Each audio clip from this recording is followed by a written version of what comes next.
Good afternoon, ladies and gentlemen. Welcome to the New York City Council hearing for the Committee on Contracts. At this time, I'd like to remind everyone to please silence all devices, and at no point during the hearing may you approach the dais. If you want to testify at today's hearing, please see a sergeant at the back of the room to fill out a testimony slip. Chair, we are ready to begin. Good afternoon, and welcome to the fiscal 2027 preliminary budget hearing for the Mayor's Office of Contract Services, or MOCS. My name is Lincoln Ressler, and I have the privilege of chairing the Committee on Contracts. I want to thank Director Yu for joining us, I think for the third time in about 6 weeks. Hopefully we'll give you a reprieve for our next hearing, maybe even our next two hearings, but it's always good to have you before the committee. MOCS's fiscal year 2027 preliminary budget totals $39.6 million, which includes $20.1 million for personnel services to support 245 positions and $13.5 million for other than personnel services. This budget is $9.5 million less than the FY26 adopted budget. I should also note, I just want to thank Councilmember Stevens for joining us today. It's always good to have our friend from the Bronx, and we are joined on Zoom by the former chair of this committee, Councilmember Julie Wan. The Mayor's Office of Contract Services is responsible for overseeing, supporting, and promoting the city's procurement system. MOCS is authorized to perform pre- and post-audit reviews and to provide all necessary determinations, approvals, and certifications related to agency procurement actions. MOCS is also responsible for maintaining the city's central contract registry. Over 20% of the citywide budget, $26.3 billion, is for contracted services through almost 18,000 individual contracts. This scale underscores both the magnitude of the responsibility and the vital importance of the work that MOCS does each and every day. The city relies heavily on contracting for everything from repaving our streets to building our schools to operating our shelters and providing meals for seniors and so much more. When confronted with emergencies from COVID to asylum seekers, we most often turn to human services and nonprofit providers who are able to quickly and nimbly respond to crises. At this hearing, we plan to examine how MOCS is staffed and equipped to efficiently handle this large volume of contracts. We also hope to understand what technology and software improvements are needed to ensure that nonprofit providers are paid on time and that MOCS can adequately track and manage the procurement system. As we confront a budget deficit, we hope to gain a better understanding of how MOCS can help identify savings and efficiencies. We have seen past examples like multi-million-dollar contracts for consulting firms to answer basic policy questions, or redundant contracts across different city agencies, or different city agencies paying wildly different rates for the exact same services, as areas that could be potential opportunities for meaningful savings. I look forward to hearing from the Director of the Mayor's Office of Contract Services on ways that the Council can better support your work in the upcoming fiscal year. Director Yu, I've very much appreciated your leadership and commitment to working with the Council to get nonprofits paid on time, improve our procurement process, and ensure our contracting process operates efficiently. I'd like to thank the Contract Committee staff for their hard work, particularly Owen Katowski, for guiding the preparations for this hearing so ably. Jack Story, also from the Council Finance Division. Alex Polinoff, Committee Counsel Jahari Frazier, who we're very happy has followed us from GovOps. Alex Yablon, and of course my Chief of Staff Molly Haley, who is very much the brains of our operation. I'd like to, I've recognized my staff. Before we begin, I'd like to ask Committee Counsel to swear in the Director. We will now hear testimony from the administration. Before we begin, I will administer the affirmation. Director Yu, will you please raise your right hand? Do you affirm to tell the truth, the whole truth, and nothing but the truth before this committee, and to respond honestly to council member questions? I do. All right, you may begin when ready. Good afternoon, Chair Ressler, Councilmember Stevens, and members of the Contracts Committee. Thank you for the opportunity to testify on the fiscal year 2027 preliminary budget for the Mayor's Office of Contract Services. I'm a touch under the weather, but I am very, very pleased to be here. At the center of citywide operations, MOCS oversees the systems that govern how tens of billions of dollars flow through New York City's economy. MOCS funds the infrastructure of procurement, the rules, oversight, and technology that agencies and providers rely on to move contracts efficiently and pay providers on time. As a result, our office plays a central role in a procurement system that directs more than $40 billion in public spending each year. In fiscal year 2025, the city awarded more than $42 billion in contracts for goods, services, and construction. Human services alone accounted for more than $16 billion of that total. Thousands of nonprofit providers, small businesses, and MWBEs depend on the reliability of this system to operate. Public works and infrastructure delivery are also a critical part of this system. Beyond human services and operational spending, city procurement is the mechanism through which New York delivers major capital projects that residents depend on, including streets, bridges, schools, public buildings, and other core infrastructure. The effectiveness of the procurement system directly affects how quickly and responsibly those projects move from planning to construction and ultimately into service. At its core, the city's contracting system connects public dollars to the goods, services, and infrastructure that New Yorkers rely on every day. The City of New York depends on its contracts to deliver childcare, shelter, food access, healthcare, construction, and other essential services and investments. But those contracts do not move on their own. Every stage of the contracting lifecycle, planning, procurement, award, registration, and payment, requires resources, coordination, and sustained operational capacity. That is especially important at a time of heightened uncertainty and growing operational demands.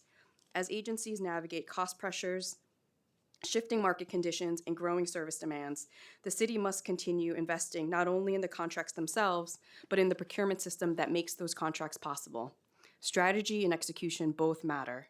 Obtaining the best that the market has to offer the City of New York, and then turning those opportunities into functioning contracts that deliver results, requires strong systems, clear processes, and sustained operational support. Procurement is not simply an administrative process. It is how the city secures those goods, services, and infrastructure fairly, responsibly, and in compliance with an increasingly complex legal and regulatory framework. And because city contracting directs billions of dollars in public spending, it is also a major economic engine that shapes opportunity for businesses and nonprofit organizations across New York City. Today, I will focus on what this budget supports: strengthening end-to-end contracting performance, supporting agencies and providers, and continuing to improve the systems that move contracts from planning to payment. Nycc Institute. The preliminary budget sustains the personnel and operational capacity required to carry out these responsibilities and continuing strengthening the city's procurement infrastructure. A core component of this work is ensuring that agencies and vendors have the knowledge and resources necessary to navigate the city's procurement system. To support that goal, Nycc operates Nycc Institute, the city's centralized procurement training and education program. The Institute provides both virtual and in-person trainings designed to meet users where they are, whether they are experienced procurement professionals or organizations engaging with city contracting for the first time. Since its launch in 2022, the Nycc Institute has trained more than 29,000 users across city government and the vendor community. This work includes Procurement Training Institute, known as PTI, which supports agency procurement staff in meeting professional development standards and strengthening procurement expertise across city government. Through PTI, more than 12,000 agency staff have received training on procurement rules and best practices. The Institute also operates Nycc in Your Neighborhood, a monthly workshop series designed to help vendors and prospective vendors better understand how to do business with the city, particularly small businesses and community-based organizations. In addition, the Getting Started webinar series provides demonstrations of passport functionality and opportunities for vendors to ask questions directly to Nycc staff. Beyond formal trainings, Nycc also publishes guidance documents and instructional resources designed to help users navigate procurement processes more effectively. Over the past year, Nycc has also expanded how it communicates procurement information to vendors and providers. Recognizing that contracting guidance is often technical and difficult to navigate, the agency has increasingly focused on more accessible, actionable, and education-first communications. That includes simplified guidance, direct engagement, and short-form educational content designed to help vendors better understand requirements, timelines, and opportunities. The goal is straightforward: to make a complex system easier to navigate and to help more organizations compete successfully for city business. Procurement reform. Technology alone cannot ensure a well-functioning procurement system. The integrity of city contracting also depends on clear rules, consistent oversight, and a commitment to fairness and transparency. MOX serves as the city's central procurement authority, responsible for establishing procurement policy, ensuring compliance with procurement rules, and supporting agencies as they implement contracting processes across a wide range of programs and services. Public procurement must balance several priorities simultaneously. Contracts must be awarded fairly and competitively, taxpayer dollars must be protected, and agencies must be able to move quickly to deliver services and goods effectively. In recent years, the city has undertaken reforms designed to modernize procurement practices while preserving strong safeguards. Legislative and policy changes have increased review thresholds, streamlined certain procedural requirements, and expanded procurement tools that help agencies work more effectively with MWBEs and small businesses. MOX's focus moving forward is ensuring that agencies implement these tools consistently and that procurement rules continue to promote fairness, transparency, and opportunity across the city's vendor community. That means procurement policy must be both principled and practical.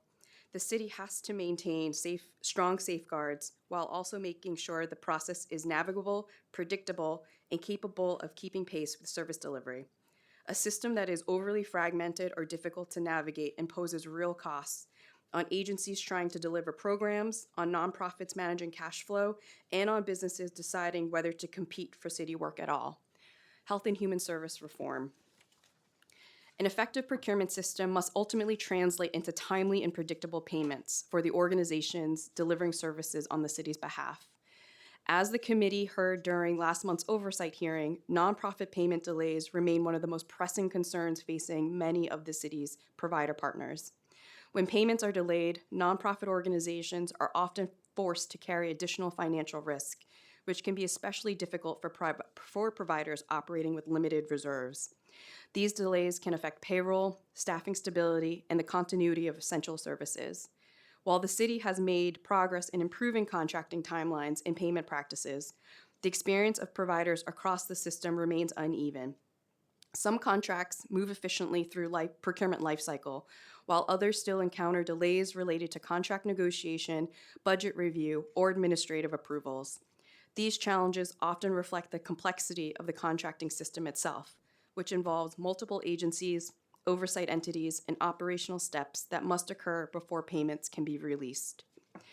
Recognizing these challenges, the city has taken several steps to improve provider stability. Following recent legislation enacted by council, advance payments for most human services contracts will increase from 25% to 50% of the contract value, providing significantly more upfront funding to nonprofit providers while contracts and invoices progress through the system. MOX has also strengthened monitoring of contracting timelines and continues working directly with agencies to identify and address contracts or invoices that require intervention. These efforts are intended to reduce variability across agencies and support a more predictable contracting and payment process. At the same time, we recognize that progress has not yet been felt uniformly across the provider community.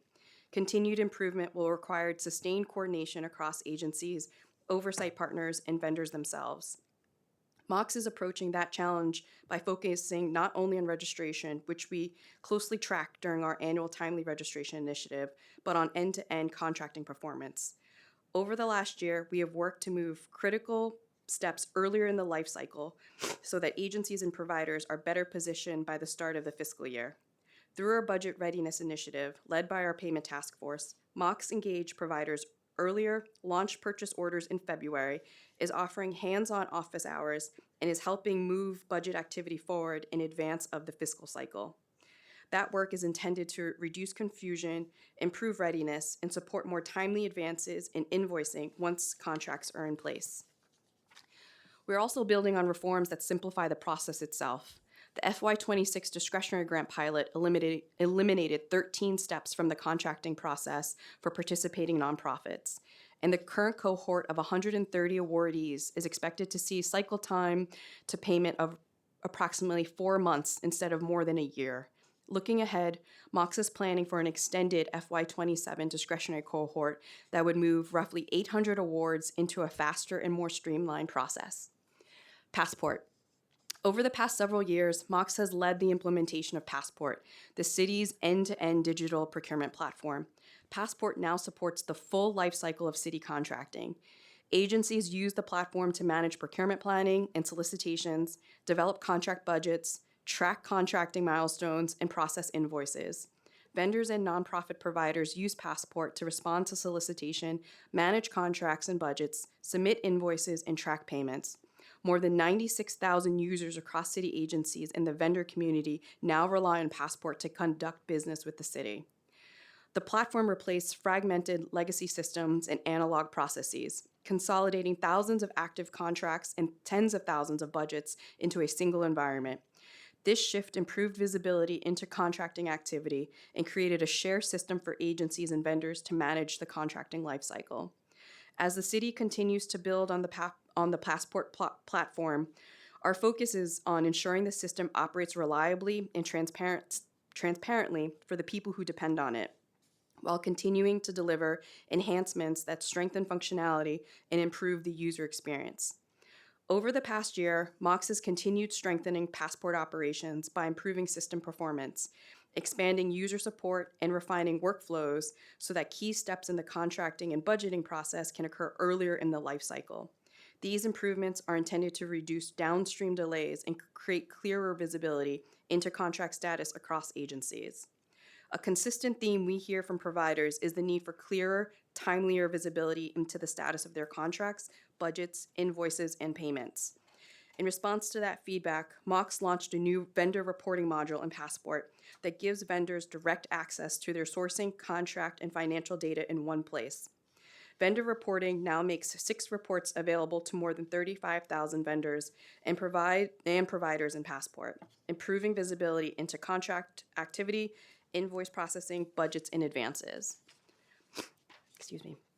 Through the vendor reporting tab in Passport, vendors can access reports that allow them to monitor contract budgets, review invoice activity, and track advances and recoupments associated with their contracts. Currently available reports include the Contract Budgets Report, which shows budgeted, paid, and remaining amounts by fiscal year and allows vendors to monitor budget utilization over time. The Invoices Report, which provides a snapshot of submitted invoices, payment status, approval timelines, and the ability to filter activity by contract and fiscal year. The Health and Human Service Nonprofit Providers Advance and Recoupments Report, which shows agency-funded advance and recoupment data, including balances and activity by agency, contract, and fiscal year. These reports allow vendors to review key financial information, filter and export data, and identify issues earlier in the contracting and payment process. This is an important change in how the city shares procurement information.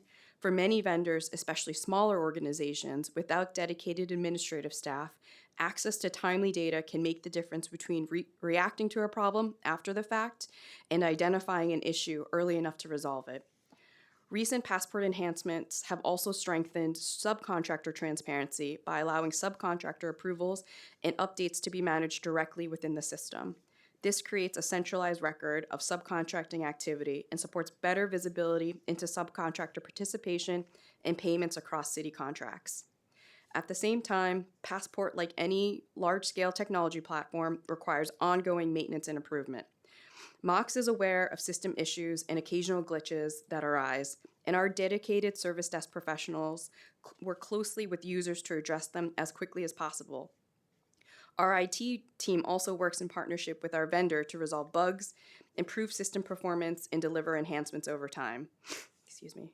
As technology continues to evolve, particularly in areas like cloud computing, automation, and artificial intelligence, Mox is evaluating how best to ensure the city's procurement systems keep pace with current needs and capabilities. Passport was first developed more than 10 years ago, and the tools now available create new opportunities to improve efficiency, usability, and performance. Realizing those opportunities, however, requires resources. Technology modernization depends not only on software and infrastructure, but also on the skilled staff needed to maintain and improve these systems over time.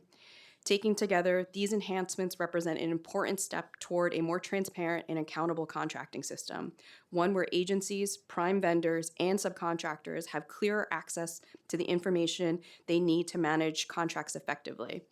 This preliminary budget sustains the infrastructure required to operate Passport and continue improving the platform for the agencies and vendors who depend on it. Turning to the preliminary budget itself. The Mayor's Office of Contract Services operates a budget that sustains the systems and operations at the core of city procurement. MOX's total budget for FY26 was $49.5 million, including $26.3 million in personnel services and $26.2 million in other than personnel services. A significant portion of these resources supports the technology infrastructure that underpins the city's procurement system, including the contracts that maintain and operate the Passport platform. As of March 11, 2026, the agency had 51 vacancies and approximately 195 active staff agency-wide. Those staff support procurement policy development, Passport operations, vendor engagement, training and capacity building, and citywide performance monitoring. That staffing picture underscores an important operational reality. The procurement system is only as effective as the capacity behind it. From supporting agencies and providers to maintaining Passport and helping contracts move efficiently through the procurement lifecycle, this work remains core to MOX's mission. The city's contract with Ivalua, which provides the core Passport platform, is valued at approximately $93 million over 11 years, with the contract with Accenture, which provides system integration and implementation support, is valued at approximately $52 million over 7 years.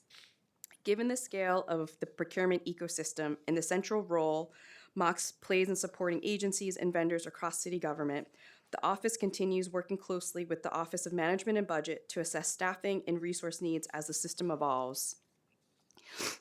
In conclusion, our near-term focus is clear. We are continuing to improve procurement transparency through vendor reporting, strengthening provider readiness through FY27 budget readiness, improve registration performance through our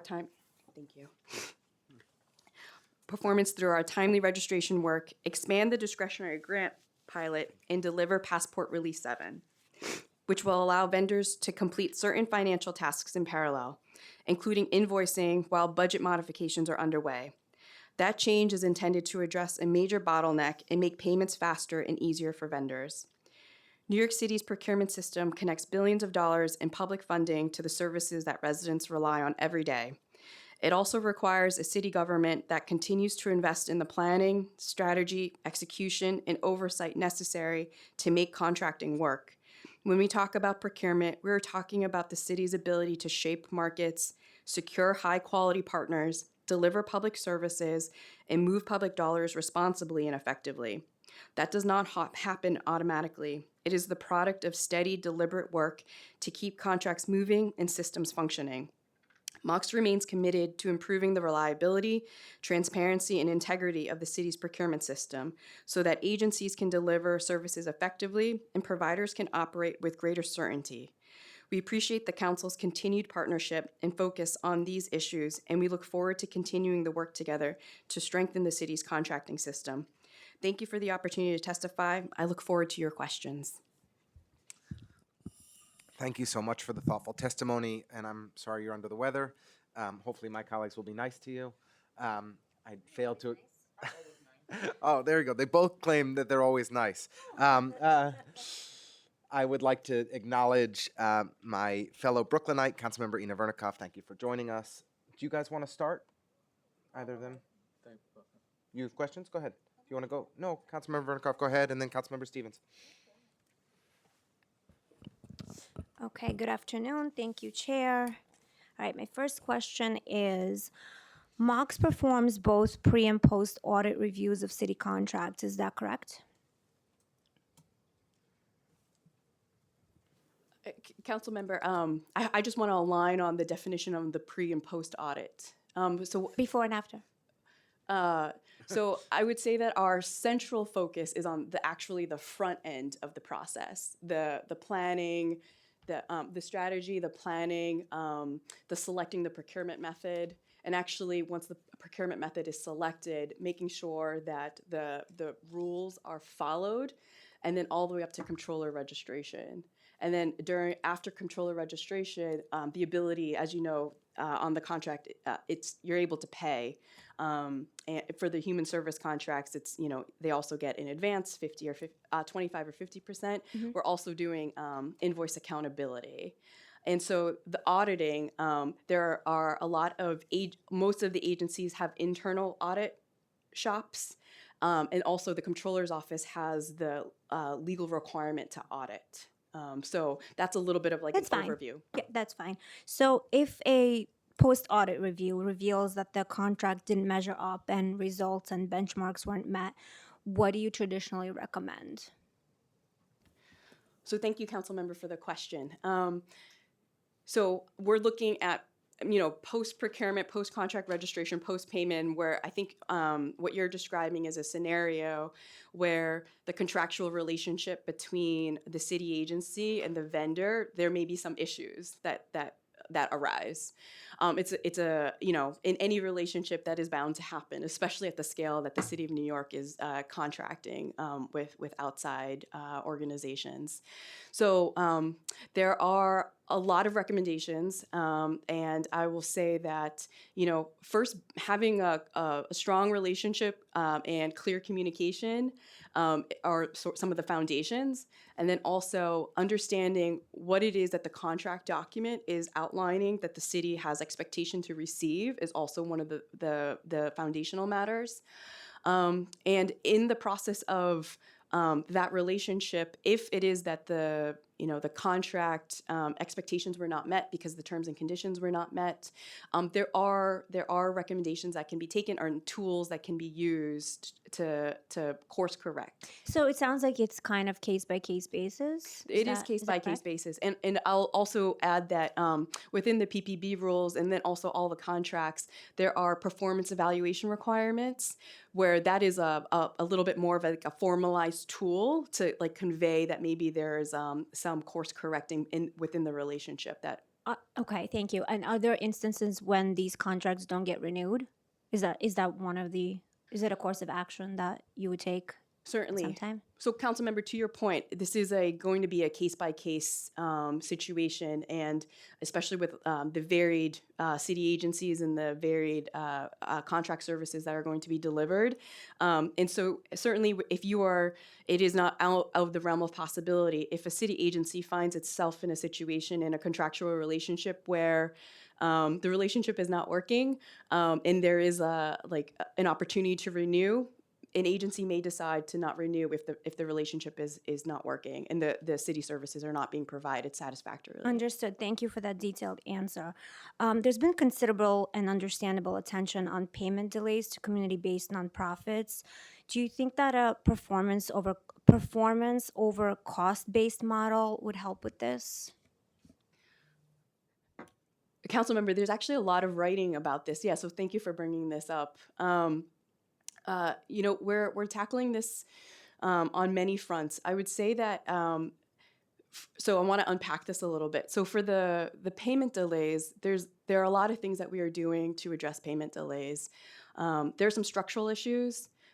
Historically, the city has there have been retroactive contracts, and that certainly is a contributing factor to payment delays. So that's structural, and we get at that by our annual timeliness initiative, where we're trying to project manage a lot of contracts so that they are registered timely, especially with the upcoming fiscal year. So that's a structural issue, and then we certainly have Chair Ressler alluded to this. We have a capacity issue. The contract volume the City of New York has experienced that. Oh, excuse me. Capacity issues. So the City of New York is doing more and more contracting, and the staffing capacity needs to keep up with that, right? So that is a capacity issue. And the other issue is some of the technology constraints, some of which Mox is working on, as we speak, that I spoke of in the testimony. So those are all things that we're doing to help with timelier registration. But to the second part of your question about performance-based contracts, that's certainly a model that is worth exploring. It's not a model that I think is going to be beneficial in all contracts, especially understanding how nonprofit contracting works, but it's something that we can certainly explore. And I would welcome the opportunity to hear more from you, like what you're thinking about. Yeah, and I know the Manhattan Institute does a lot of analysis on this Yes, model. I'm familiar with the so- report. Yes, Yeah. thank you for bringing it up. Okay. Chair, can I have another minute? Go ahead, as long as Councilmember Stevens is okay. Okay, I just have like two more questions. What percentage of city contracts go to nonprofits? So it will vary year over year, but traditionally we like to say it's about 40% in a traditional year. Fiscal year 25, we had a little bit of an outlier year. We actually had more construction contracts registered because there were a series of borough-based jail contracts registered in FY 25, but usually it's about 40%. Okay, thank you. Last question. In the last few years, we've seen reports indicating funding going to radical extremist groups. Major source of that funding is individual member discretionary funding decided by individual members, which I'm sure a lot of it is not intentional. But the reports also detailed funding from city contracts itself. Is there any sort of tracking by MOX that would flag any organizations engaged in radical political activism? Thank you, Chair, excuse me, thank you, Council Member, for bringing that up. So let me take a step back. And when there's an organization seeking to do business with the City of New York, one of the fundamental requirements before they enter the door, so to speak, is that they have to do some disclosures. They have to do disclosures about their organizations, and then they have to do disclosures about their principles. And so that information gets captured, at the entry point, and it's housed within the city, within Passport. Certainly, I would welcome. I'm not very knowledgeable about the situations that you're raising, but I would welcome a follow-up conversation about that. Yeah, sure. Likewise. And I mean, I'm aware of the process, but I just wonder how it slips through anyway, and we get these organizations that get funded. So that's why I was wondering if there's any tracking that you guys currently have. Yeah. So, Council Member, I'll say that the framework, so to speak, for awarding contracts, after the process has been complied with and we're at a certain point, the agency ACOs, who are the ones on the front lines awarding the contracts, they are looking for responsibility, and responsibility is a term of art that's defined in the PPB rules. And I'll boil it down to two things. It's really the capability to perform the work and the responsibility of that organization. And responsibility is one of these terms that is a value-based term. It's not sort of like a checkbox, so to speak. It speaks to, are they is this organization paying their taxes? Is this organization like carrying their workers' comp insurance? When we do a litigation search, are there things that are coming up in that litigation search? When we do a Google search, what is coming up in that Google search? So that's all on the responsibility component. But just sort of like tethering the sort of framework for when the city agencies are awarding contracts, we start with the PPB rules, and it's about responsibility, which is capability and responsibility. So it doesn't sound like there's anything about flagging a radical organization in that analysis. Is that correct? Or? It could be that a Google search may turn it up. So again, I don't want to speak to... Is a Google search performed? Yes. Okay. Yes. Oh, okay. So what happens if that is found out later on?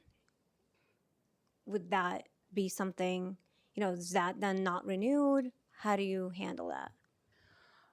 It's certainly going to be a case by case, and I would be, I would always want to ground any sort of navigation of a factual situation like that in the PPB rules, and certainly with the advice of, law department, especially with contracts. So I would welcome some more conversation on this. Yeah, definitely. We'll be in touch about that. Thank you. Thank you. Thank you, Chair. Thank you, Councilmember Vernikov and Councilmember Stevens. Hi, good afternoon. And I just want to just go on record for saying, like, I think especially with contracting, we also have to be very biased. So even using terms like radical groups, that can be subjective, and that's very subjective language. And so I just wanted to just make sure that if we are start going in a place where we're looking at how do you define radical? Who's defining it? Like that becomes a problem. And in contracts, we know we try to stay away from that. So I will hope that we continue down that path of like looking at the content of the work and like not using like very biased subjection. Like, because I might think it was radical and other folks might not. And so I think that that becomes very difficult for us to judge, especially when it comes to contracting. But I'm going to ask some questions around on time registration and payment. With regards to on time payments, providers have long been plagued with expensive delays. They often leave providers floating credit for several months at a time. What existing barriers to improve on time payments are you guys doing, and how has this been addressed with a lot of the providers? I know this is one of the things that I get so many calls about around this credit line. Yes. Councilmember, thank you so much. Where do we begin? All right. So let's see. I want to be very high level. Let me start this way. I'm going to talk a lot about the things that we are trying to do to make the experience better, but that does not mean that I'm not aware and empathetic of the particular organization that has a contract that is retroactive to even before, like, some scary number, like 2020, 2019, right? Those exist. Yeah. It is very real. And so let me start this way. We have a backlog of contracts that are not registered, meaning they're not able to be paid. And then we also are forward looking, and we've got a tranche of contracts that are we hope to register FY27 that include brand new programming for FY27, including DYCD's after school Compass, Yeah, right? that's on this list of Yes, questions. yes. And so want to maybe break apart the two. So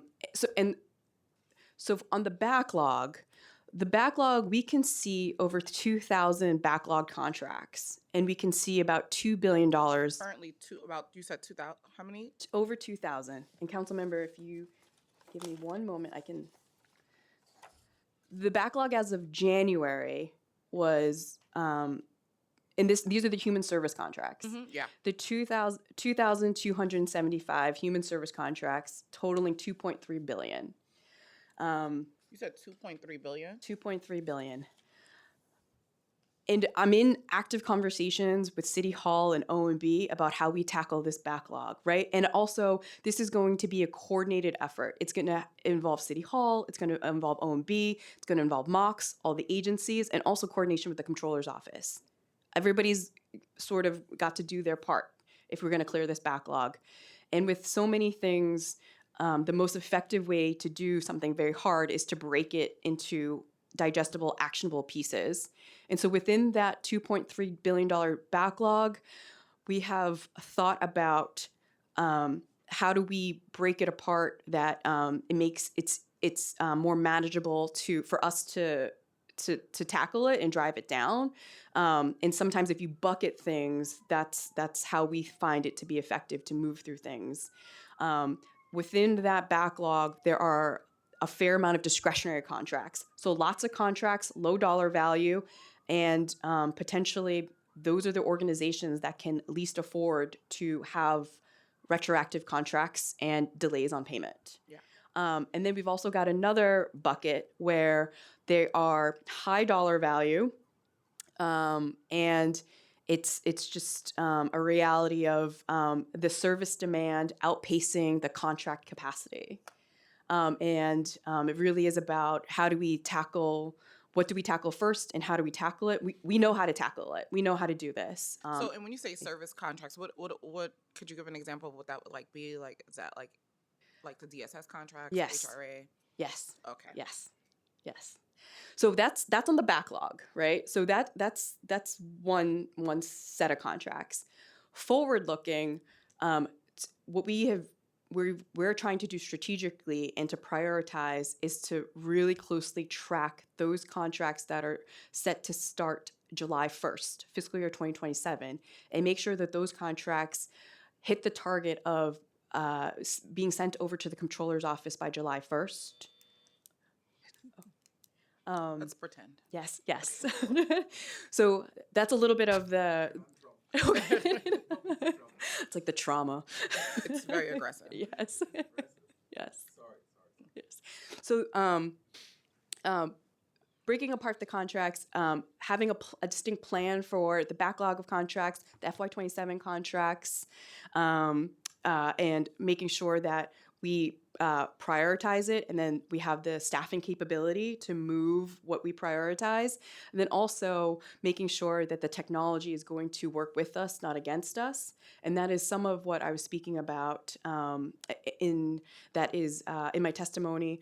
For the fall of this year, we hope to turn on some new functionality in Passport that will unlock some of the invoicing and budget lock and key situation that we currently have.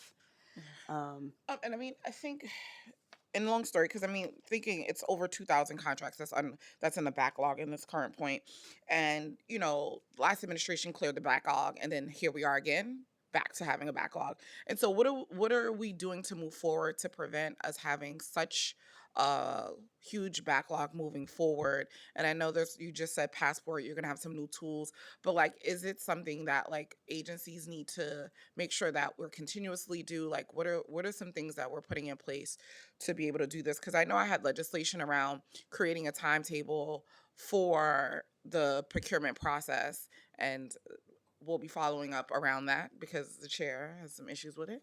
I do too, but and thinking about even those, but like, what are we going to do to move forward and prevent this? Because to me, it just seems like a cycle. Like, we have this huge backlog. The human services sector obviously gets strained. We get upset. We protest. We yell. We do all the things. We clear it, and then we're back here. So how do we prevent moving forward? And other than like these new tools and Passport, what is being done to make this a priority moving forward? And I know even with the discretionary, I know they did the 3-year contract thing. Clearly, that didn't help as much as we thought it would, which a very wise council member said. But no one listened. I'll say no names. But how do we like really do real actual stuff to like prevent this from happening? Yes, thank you, council member. The one other thing that I'll lift up that to get at your point about how do we prevent ourselves from being in this continual backlog situation. I mentioned in the backlog of the 2.3 billion and the 2,000 plus human service contracts, there's a significant portion of that backlog that is comprised of the discretionary contracts, and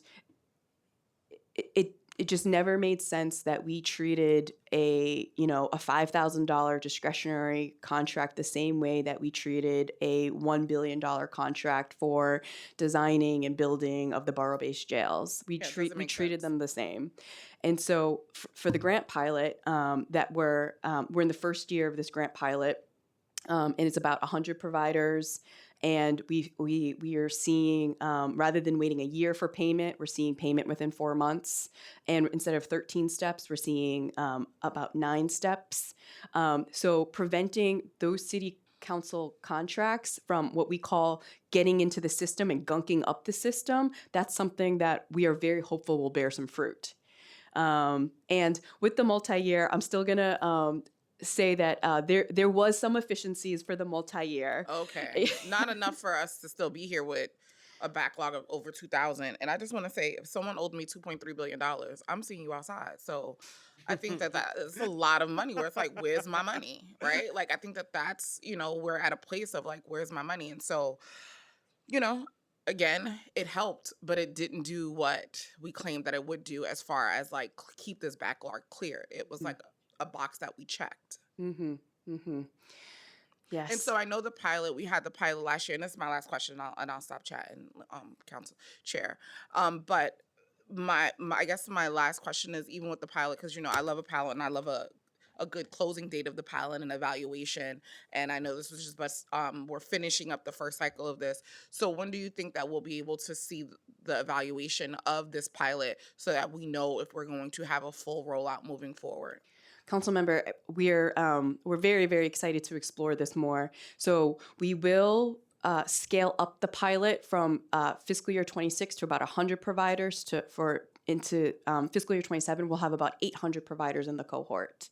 And so would that allow old providers to be a part of it? Because I know with this new pilot, it was mostly for new providers getting discretionary money. Will this new pilot allow providers who are already in the system to be a part of the next pilot and phase? Yes, I believe that we're having active conversations with the council about the cohort of the 800. So yes, we're in active conversations about that. Yes.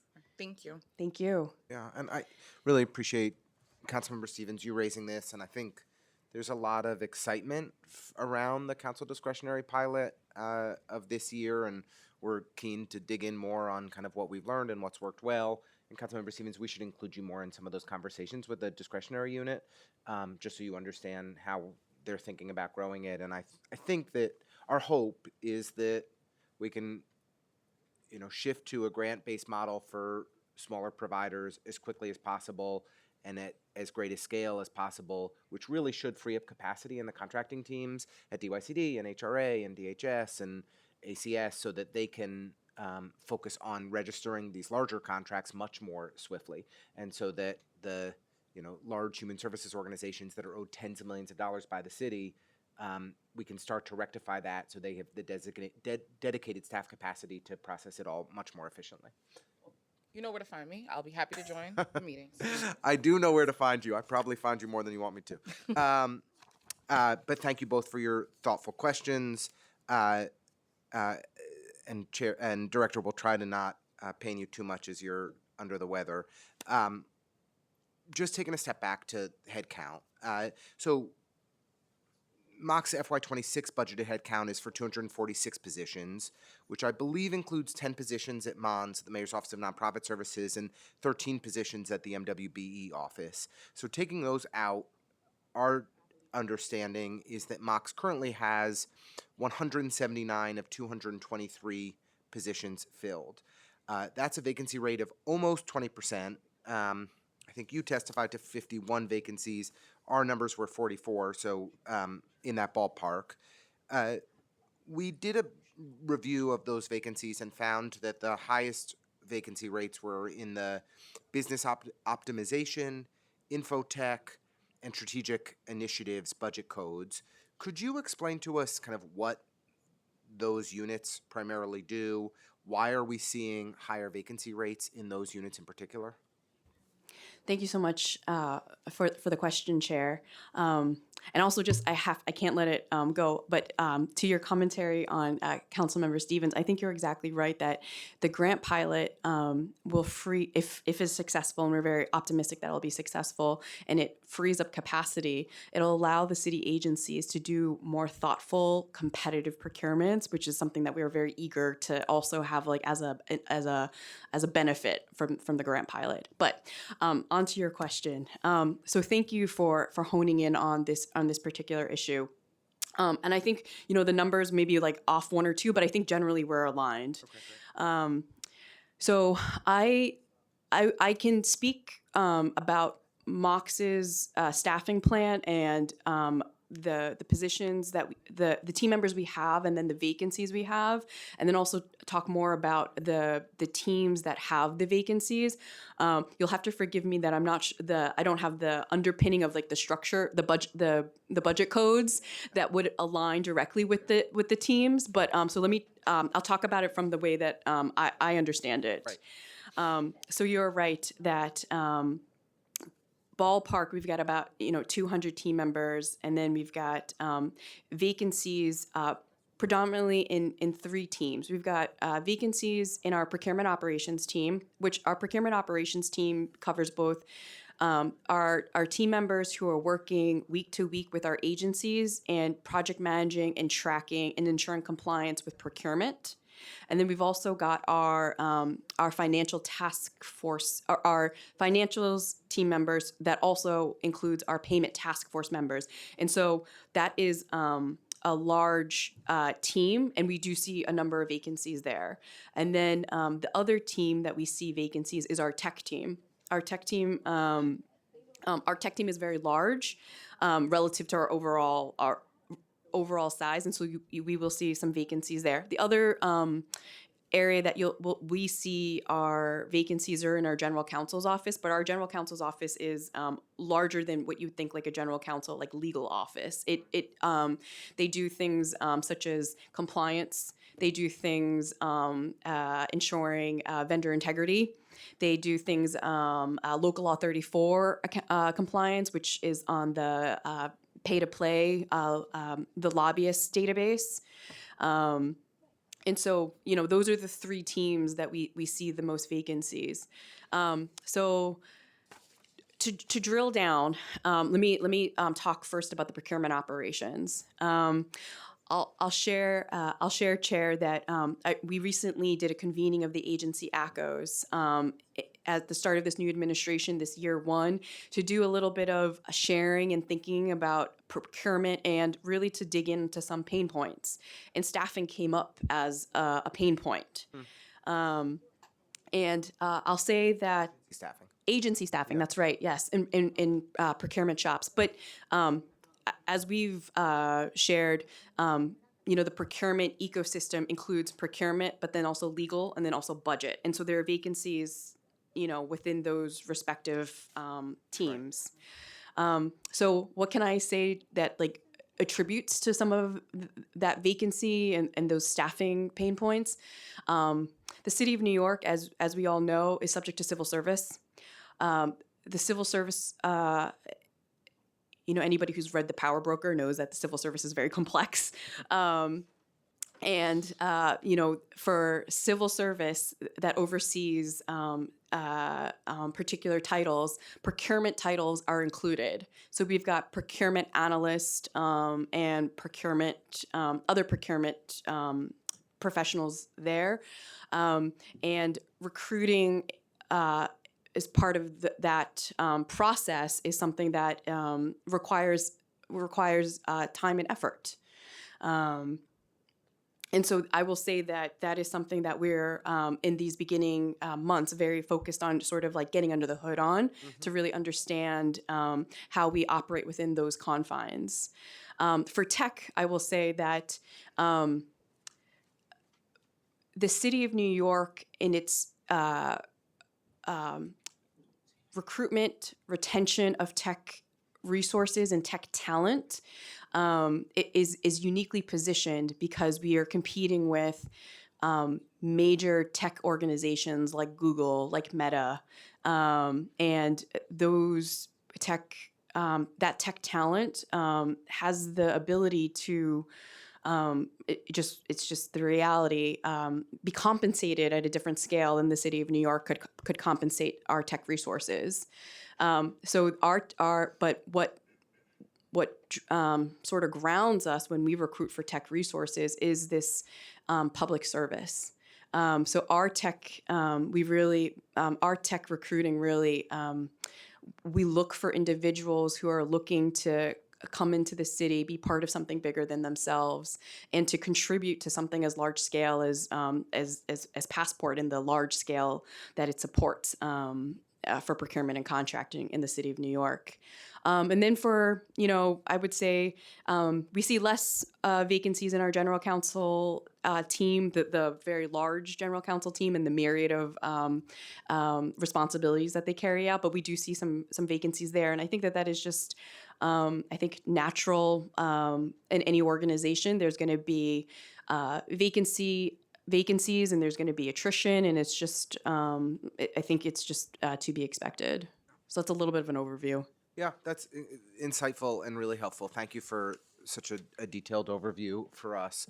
I think, Councilmember Stevens and I were talking about this on the way in, that, when MOX has inadequate capacity, it affects the work of every agency. Just like when the contracts division at the law department has inadequate capacity, it affects and slows down the work of every agency. And so, we want to make sure that you're resourced properly, that you have the adequate headcount you need, so that every agency is able to procure the goods and services that they need to support New Yorkers. It doesn't surprise me that we've had challenges in the tech division. That's, I imagine, a persistent issue over time. I am more surprised about the payments division. Could you give us a little bit more insight there? This is a newer division. They're overseeing budget readiness and they're overseeing kind of they're reviewing invoices to make sure that those are being paid properly. This is really important, and I think an area where we can be doing more, where Mox can be doing even more to ensure that agencies are really on the ball. Can you give more specifics on how many headcount are in that unit, how many are vacant, and is there anything we can do to be helpful in making sure that that unit is properly supported? Thank you, council member, or thank you, chairman, for honing in on this. So our financials team that includes our payment task force, we've got 7 team members overseeing payments for all of the city of New York. 7. Yes, we've got 1 vacancy, so we've got 6. I will say, as I spoke about in my testimony a bit, it is new for Mox to be in the invoice accountability space. Right. It is a result of in many ways, the technology pulling in these processes and then opening up the transparency for how agencies are performing relative to their invoice accountability. Task force created? I want to, within the last year, forgive me for not knowing. Under your but leadership? Yes, yeah. But I certainly, I did this with my predecessor, Yep. yes. So I would say that the city as a whole likely may be experiencing the entry level or the entry point for a city employee probably needs to be, are we appropriately compensating them? Are we, is it the right skill set? But for our financials team, we've been very fortunate that we've, beside the 1 vacancy now, we've been pretty fully staffed since its creation. And I'll say also that I joked about this in our last hearing, that once we get them in, get them trained up, a lot of agencies like to recruit them. But that is a healthy thing, and it's something that we lean into. Totally. It's something that we understand as part of the process, and having Mox train them and get them familiar with operating within public service is something that we welcome. And then once we deploy them to the agencies, they have the relationships, they have the resources, and so yeah, it's something that we've had a lot of success with. We've gotten those resources, we've been able to hire those resources, and we've been able to send those resources out into what we call, deploy them, so to speak. Well, that's great, and I think I think you deserve credit for creating this unit, and hopefully it's a unit that we can see grow and can help support agencies to make sure that there is crisp accountability on budget readiness and invoice processing so that folks are getting paid. Our review found that there were currently 15 positions on the NYC Jobs website for Mox, for Mox openings, not including interns and things like that, and the MONS and MWB openings. Are you able to give insight into if we've got 3 times as many vacancies as that, roughly, why would we not have postings up for more positions? And you may not be familiar with exactly. Chairman, yes, I'm so sorry. I'm not following 100%. Yes. Well, yeah. If we're looking at about 44 vacancies, give or take, and there's only 15 positions that are posted for on the website, is that because other positions it's just we're waiting for lists on civil service and different things, and that may explain why we're not seeing active hiring efforts for more of the vacant positions? I see what you're asking. Yes. So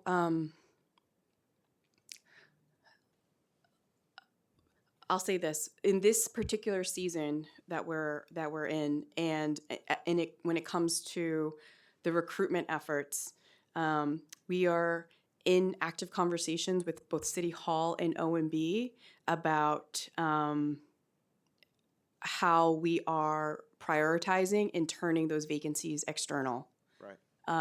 And it is a series of negotiations and conversations, and so that may be why you'll see less postings up than we have vacancies shown on some of the budget documents.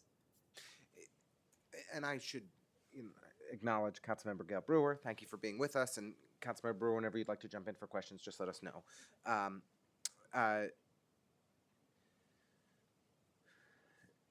The mayor announced with prelim that he was eliminating about half of the vacancies that currently exist. It's been a little hazy for us, and I think this is at every budget hearing. Agency heads are getting asked a similar question of like, how is this information being conveyed down? We know savings plans were submitted earlier this week, last week, in the last few days. I think it was 20th, last week, Friday. Time is a flat circle. Last week. And that, I imagine Director Solomon will be sharing more insight with us tomorrow at the OMB budget hearing. But have you received guidance on, of the 44 odd vacancies, how many of those positions are being eliminated as of yet, or is that an ongoing conversation? Can you share any insight with us there? Candidly, I'll say it's an ongoing conversation. Yeah. Certainly, we understand where we are fiscally. We just just as a New Yorker, I understand, and as I mentioned in these very early months in a brand new administration, to sort of look at our resources, our staffing levels, and our capacity. This is, I think, the work that we're in the midst of right now. And so we have had conversations with OMB about what that looks like, in particular to Mox, what it would mean in terms of OTPS savings, vacancy reductions. Nothing is finalized. We're very much in those conversations. Look, there's going to be a need for efficiencies everywhere. It's worth noting that after multiple years of cuts under Mayor Adams, the previous council pushed to restore headcount to the 245, 246 level, which is where we had been before these rounds of budget cuts, at the end of the de Blasio administration. And I hope that we don't see a significant reduction in Mox headcount because, as I said, it has an impact on the work that every agency does. And I don't want to see procurements held up because we don't have enough folks at Mox to review and provide support and assistance. Councilmember Brewer is ready. I'm going to just ask one more question on this topic, and then I'll shut up and pass it over to Councilmember Brewer. Is attrition. Can you speak to the attrition rate that we've seen at Mox, if you have that data handy? I get what we saw last year. I think what was testified to in FY25 prelim was an attrition rate of 19%, with high attrition rates within the technology unit for reasons that we've discussed. Are you seeing persistently high attrition? Do you have that data for this past year? Chairman, I would want to be specific, and I want to just memory. I think we've stayed level, but I will follow up with you about that. And one of the things I will say is some of the attrition is sort of what I spoke about earlier, is some of the agencies sort of like reaching from us and pulling. Totally. Yeah. No, it's yeah. Look, I mean, we've seen it a lot with OMB over the years of like really talented people on task force at OMB or unit heads at OMB getting plucked off to run, fiscal office, be in charge of the financial offices at agencies. And it's great. I mean, these are folks who clearly have the expertise to do it. And for your folks to be going over to run procurement shops and support fiscal teams at agencies, it makes a lot of sense. And agencies often pay higher. And so there's a double incentive, and probably they work less hard. So, for all of those different reasons, you understand why those trajectories happen. But we want to make sure that we're, celebrating your team and celebrating, the good work that Mox is doing. So if there are ways that the council can do that and support, if they're, give citations or recognize, folks who go above and beyond to really make our system work better. We're always happy to be partners in that effort. Let me pass it over to Councilmember Brewer, and then I'll keep going. Okay, I mean, I have very few questions because I was next door, but I guess one of the issues is you have said in the past, and I think correctly, that the small contracts are hard, and so I'm just wondering, you got the small ones that the council often gives you, and then you have the larger ones that come from agencies, et cetera. So my question is there something we can do, or is it the same process and they're all the same, or is there something that could be helpful to you in some of the smaller contracts, because there are a lot of them. And I just wanted to know, because they're often the smaller groups too, and so they have more challenges on their end. So is there anything, I don't know if it's a longer life cycle, even though it seems to be year to year to year. I don't know, I'm just asking to see if there's anything we can do for the smaller dollar figures that are probably as time consuming maybe as some of the larger ones, but not for a lot of money. Thank you, Council Member, for the question. So we're in the midst of a collaboration with the City Council right now on those discretionary contracts that tend to be lower dollar value to our nonprofits, to our community-based organizations that end up being just retroactive, like right out the gate. They're already late, right? The service has already been provided, and the money often just like catches up with them, like maybe a year after the services have already been provided. Yes. So we are in year one of the grant pilot with a really small cohort, about 100 providers, where we looked at the traditional procurement process. And rather than treating them as contracts that go through the procurement process, we treat them as grants. Exactly. I remember that pilot. Yes, yes. And so we're we're proud to be able to speak about the 100 in that cohort. We looked at the cycle time from grant signature to payment, and it was about 4 months versus oftentimes like over a year. Yeah. And in addition to the money faster, there's less steps and then less time, and so we're planning on scaling that up for FY27, and we'll increase the cohort from 100 to 800. Okay. And that's something. How do you decide the 800? Is it random? Is it something that has a consistent? They're all from District 33. They're all from my district. It's We all something. want the pilot. It's something that we're in conversations with the council about who gets into that cohort. Okay, because I assume, how many are there of this magnitude approximately? The ones at the council. I assume there are others besides just the city council, but it's mostly the city council. It's all city council. all city council. Okay, how many do you have? Some sense from 800 to, I should know, but it looks like it's thousands. Councilmember, if you give me one moment, I can probably tell you. I don't know it off the top of my head, but let me see if I can tell you how many. I mean, I've looked at all those lists. Would be organizations that receive no more than $20,000 to $25,000 from a single city agency via council discretionary funding. That's right. That's just right. to be clear about Right. the. So that would be the number that we're looking at. That's a yes. I was just Yeah, clarifying. that's on the record. helpful. Yeah. Because 800 is a small portion of that, I would assume. Because I give out many more than 800. Yes. So for FY26, there were 10,000 awards. Okay. 10,000 total city council awards, not just that fit that description of organizations that received no more than $25,000. That's right. From The a single whole. agency. Well, that's yes. a manageable number then for the 10,000. future. Yes, but the 10,000 includes, our very large Okay. social service organizations that receive. So a what lot we're saying more. though is that 800 is going to cover quite a few of what we're talking it's about. 8%, whatever it is. We're getting there, but Okay. we should be doing more. Yes. The 3-year. Love to see the whole list be covered. The one Yes, that I mean, fit into the criteria. So, the large social service organizations that have contracts with the city or that receive council initiative funding Right. for $50,000 or $100,000 or more, they're not going to benefit from this grant pilot. Right, it's a smaller one. These are the small neighborhood groups that just receive a little, 5 from you or 5 from me or 5 from a couple council members. So, and, as for the nonprofits and for the agencies, they spend as much time on the $5,000 grant as for the $500,000 And my grant. staff spends the other amount of time Yes, trying to help exactly. them. Mine So too. I'm very aware of it. The other question, I know you do this, but do you meet with you said last time, I think you meet with nonprofits to figure out what their issues are. Yes. Is that like quarterly or how often, or is it just when it's needed? So we have a few different ways we reach the nonprofits.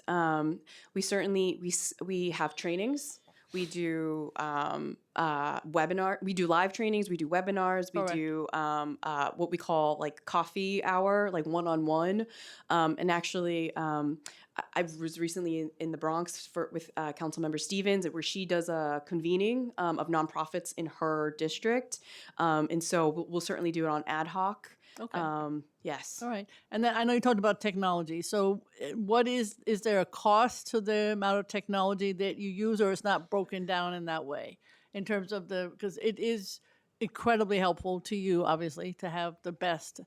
Is it programs that you're using are used by the state? Is there some other sort of sister agencies that you can look at in terms of doing a sort of a MOX elsewhere, or are you on your own in terms of the technology? So Mox oversees the procurement technology. Correct. Right. But I'm just to know, like, does the state have similar technology? Does California have similar technology, et cetera? I understand. We're that size. So council member, we are unique in our scale. There's really no one. There's no city like us, right? And the comparable public sector equivalent would be the state of California. Correct. And how much they procure and contract. Yep. You mentioned New York State. We are in partnership with New York State, and actually they are learning from us a bit about moving their processes into in a digital, from a paper to a digital way. And also the way that they buy is a little different than the way that we buy, and so it's not going to be a one-to-one. But there's a lot that we can gain by having partnerships with the state of New York and how their what technology they're using for their contracting. And so we have those conversations all the time. And so, but you mentioned Passport, and maybe if I could give you like a little bit of overview. No, I know Passport. Go ahead, Yes, very well. on Passport. So, so Passport is a software, Yes. right? It's a software, and there are two vendors who give us access to the software and maintain the software. So Passport is an Ivalua. Right. It's a Ivalua product. The city of New York through Mox pays about $2.5 million every year to be able to access that software. Yep. And then Accenture is our systems integrator, and they provide us a lot of support as we tailor the Ivalua Passport product to the specifics of how New York City buys things. Yeah.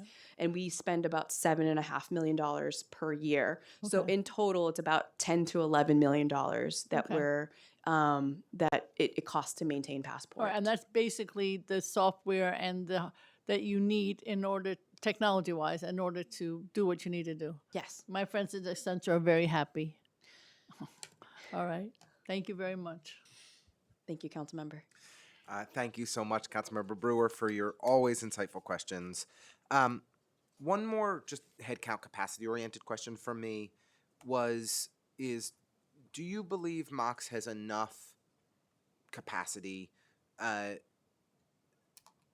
to efficiently process the indirect cost rate directive and COLA adjustments?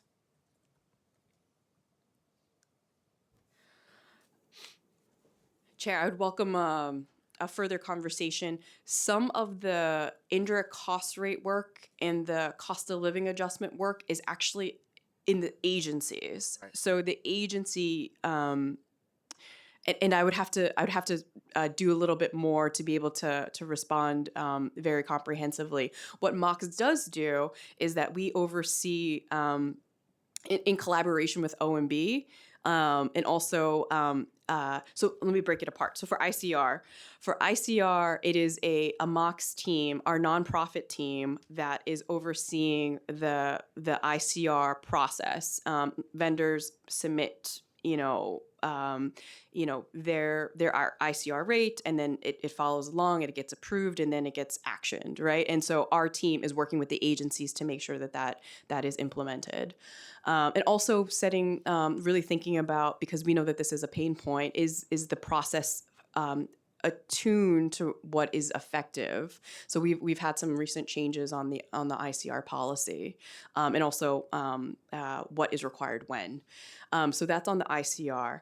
On COLA is something that we work closely with OMB, and it is really a really OMB agency exercise for COLA to make sure that the cost of living adjustments are making their way into the contracts, whether it's through an allowance adjustment or whether it's a contract amendment. Right.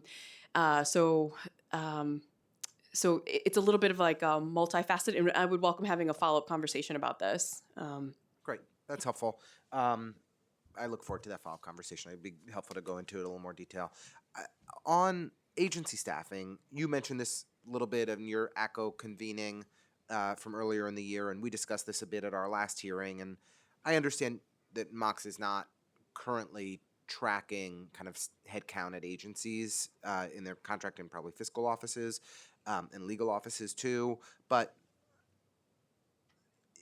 are there any ideas for how we could track that information better, or should that information be reported into Mox so that you have better insight into agency capacity? Chair, I certainly, through our conversations, this is like I think it is worthwhile exploring, and I would welcome exploring it in partnership. Great. I think what I can share is that there was an exercise where we just started with a survey. We started with it was a voluntary survey, and it was really just to gauge where staffing levels were within those respective shops that you listed. And then once we have a little bit more of the data, I think that will provide some grounding for what we do with it, and some patterns maybe we can observe or recommendations that we can make. And then also sort of maybe crosswalking that with the output, the contract volume, the contract dollars, the complexity of the contracts. That's an exercise that I would welcome Great. to I do in think partnership. we would welcome that, and Councilmember Brewer is here. I know that the new DCAS commissioner is really focused on how do we improve our civil service systems and streamline hiring. I was sorry to miss your budget hearing, but I imagine that was one of the main things that she discussed a week ago Friday. And we'd love to help prioritize, procurement staff, fiscal staff, and to make sure that agencies are, have the ability to swiftly hire for those positions as much as possible. And, welcome the opportunity to think about ways that we can track that together and hold agencies accountable. Why don't I do some passport-related questions, and then I'll kick it back over to Councilmember Stevens. So FY27 preliminary plan is $9.5 million less than FY26 at adopted. The council had pushed hard for, well over $7 million essentially in passport-related support. My understanding is that the main improvements for this funding will allow for vendors to submit invoices while budget mods are in progress. We don't have additional funds set aside for FY27 for further passport upgrades. Everybody has a lot of feelings about passport. A lot of feelings. That was maybe the nicest way I could say it. God, yes, according to Councilmember Brewer. Are there additional improvements that you've been considering for passport that we should be looking to try to fund in this upcoming budget that would be helpful? Thank you for the question, Chair. Yes. recognizing and appreciating so much of the procurement process that the city has now is, has made just so many leaps from where it was previously. We went from a paper-based system to a digital system in a very short amount of time. Yep. And as I mentioned in my testimony, everybody's in. Everybody's in, and previously not everybody was in. And everybody's in for procurement and contracting, and even before that, vendor enrollment, and then also for financials, for budgeting, for payment. But as I also mentioned in my testimony, the technology was purchased, and it was developed and purchased a number of years ago, and technology just evolved so quickly, and I think that there is more to certainly to think about, and about the technology in the coming months, and certainly you said it very nicely about Feelings? the very known, yes, feelings about Passport, about the system performance and the usability. That's not something that we're shying away from. It's something that we have really tried to focus about, stabilization of the system, and then also. This happened in the prior budget cycle. We did receive additional service desk team members at Mox Right. to help with our vendors who are trying to do business with the city of New York and in Passport, and providing them a little bit more of a touch point as they're trying to get their contracts through. I would welcome further conversations on Passport. And just to look back, you're right that you'll see from FY26 to FY27, there was more money in FY27 budget for Mox to support a technology improvement, which is as you mentioned, the invoicing and payment. And there were some funds also for the vendor reports that I spoke about in my testimony. Technology, like so many things, it requires resources, and it requires keeping up with what's modern. And it's like anything, like, we don't walk around with the same phone that we did 10 years ago. And similarly, like a car, we don't like if we're lucky, maybe we get like 10 years out of a car, but things have a life. And so, yeah, I would welcome further conversations. Some of the suggestions we've heard from agencies in our conversations around Passport improvements are simultaneous law and OMB review, improving the bulk upload template and team setups, improving the interface between PIP and Passport. So I think we're certainly getting lots of suggestions of ways in which the technology could be better tailored to meet the needs of city agencies, and I'm sure vendor and our nonprofit partners and vendors. And I think we're happy to push, for resources in the upcoming budget for areas that you think would have the greatest impact. Do you have a mechanism to kind of collect that agency feedback on like ways Passport can be better? Yes. From time to time, we have convened the agencies for a little bit of a wish list, so to speak. We did it most recently with our construction agencies, and we did some cataloging of wish lists, and then we did some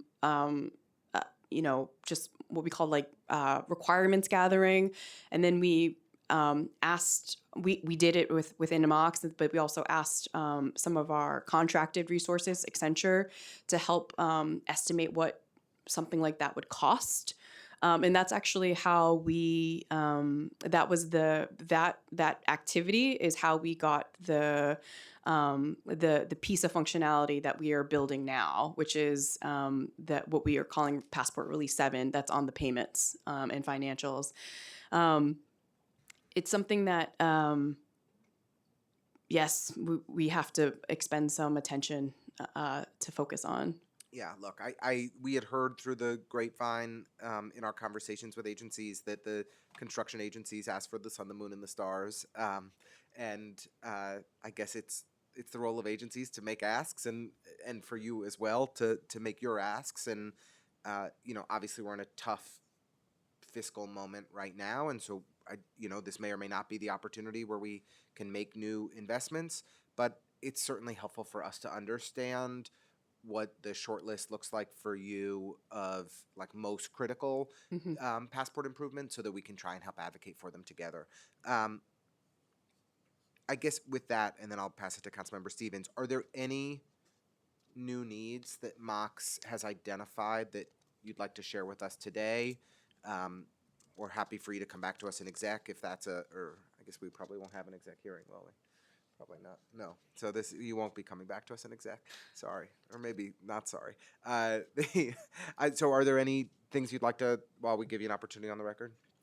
For this season, we have not advocated for any new needs, but Chair, I welcome the partnership, and we hope to, do this in the years to come. So I hope to stay very close and in coordination with you about our new needs requests. Right. Councilmember Stevens. Yeah, I just have a quick question. It's also related to Passport. We've heard from some organizations that the process and information requested may be different depending on the agency. With the creation of Passport, one of the goals were to streamline the contracting process for organizations and agency. Does each contracting agency have the same process to register and reimburse contracts, or is this process and information being requested and different from each agency? And if so, why? Thank you for the question, Council Member. I would be very interested in hearing like some more specifics, even like without like naming agency or source. But the whole idea for the technology is to introduce some standardization and to have it be the process, and it's neutral to whoever is using the process. So Yeah. So what we're hearing, like from agencies, and this is just me making it up, right? In the sense of like, let's say if I have a contract with DYCD and I need to submit my reimbursement, I'll submit my invoice and that's it. But then I have a contract with DSS and I have to submit this, and then you have to submit something for legal, and then you have to submit something else. But the process is different for each agency, so they're requesting same thing, different things for very similar contracts, but with just different agencies. And wasn't the point of Passport to kind of streamline this information, and even with some of the legislation around like the vault that we created and all this thing to have this information, was to kind of like be able to streamline it and have people submitting the same thing and not duplicating some of this stuff. understood. Yes, and so the difference in agency processing and instruction to the vendors, that is something that does come up when the Mox financials team, the payment task force team, talks to the different agencies. And sometimes there will be a good reason for the difference in the policies. Like I'll make this up also so that, and Yeah. so let's say we have a nonprofit agency, and the way that they get their funding is through state funding. And the way that their state funding flows, I'm making it up, they are completely, they're going out on their own, and like it's coming out of their budget, and the state money comes after the fact. Right. And so maybe downstream that's accounting for a difference in process than, for example, another human service agency that is strictly using their city tax levy money and there's no reimbursement process. Because in the first agency, maybe there's a little bit of a, they're slowing down like the paperwork so that the money can catch up. And I'm sort of like, we're talking hypothetical. So I think maybe that could be, so acknowledging that there could be some differences, but then also acknowledging that some of those differences could be for a reason.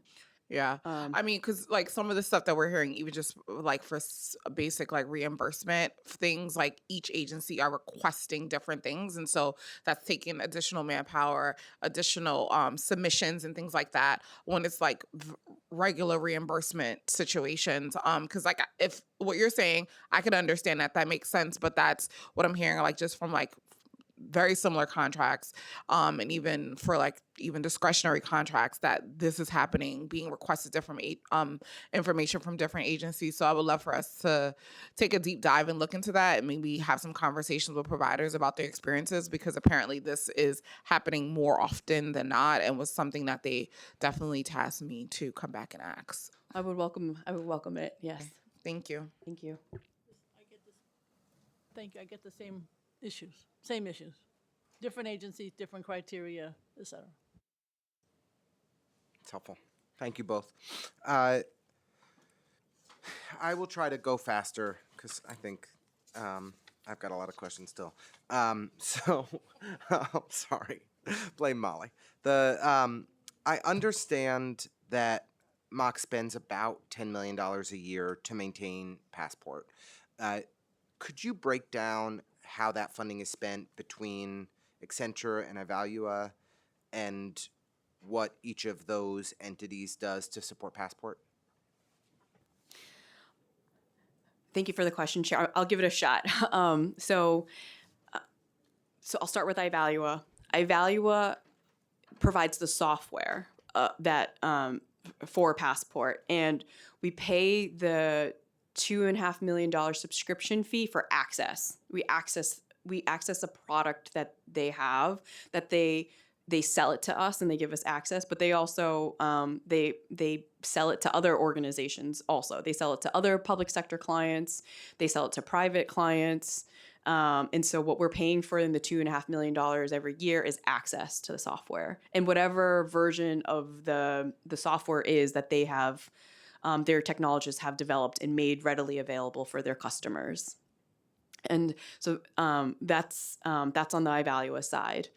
And so on the Accenture side, that $7.5 million, as I mentioned earlier, so we get the Evalua software, and it is something that is commercially available, out of the box, pretty generic, and serves procurement and contracting for a very for a variety of clients, right? So it is going to be not to the specificity of New York City procurement laws and rules.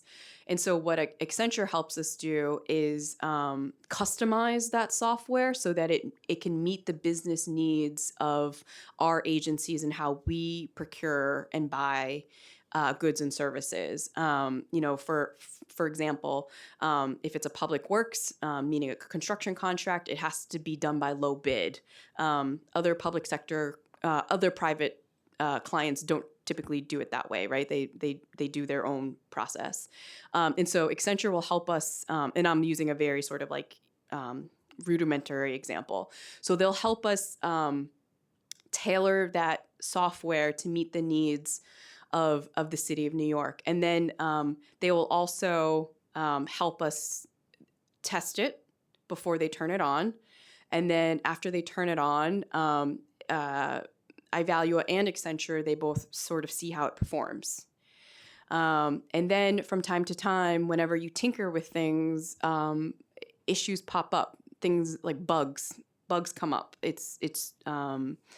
And so to find out what's causing the bug or causing the software to not perform the way that we expect it to perform, Accenture helps us to do that. And all along the way, also our Mox tech team is part of that, because the idea is that once some of that upfront work is done with Accenture, the Mox tech team is able to troubleshoot and navigate some of those issues. That is all very helpful. Can I forgive my ignorance, and I recognize this predates your time at Mox, but was Accenture's role envisioned from the outset of the creation of Passport? Was that kind of from the beginning their role in kind of tailoring and tweaking the system to make it meet our complex needs, always kind of incorporated to make this off-the-shelf product work? Is that... So I'm relying on sort of historical knowledge that has been shared with me. So originally, conceptually, there was always envisioned that there would be what they call a systems integrator with the commercially available product, because um, there was there we it's just the reality that the city of New York as a client would need a firm to help us um, do the work to make the software perform for the city of New York and all the agencies. And initially, it wasn't Accenture; it was KPMG. Got it. Okay, helpful. Um,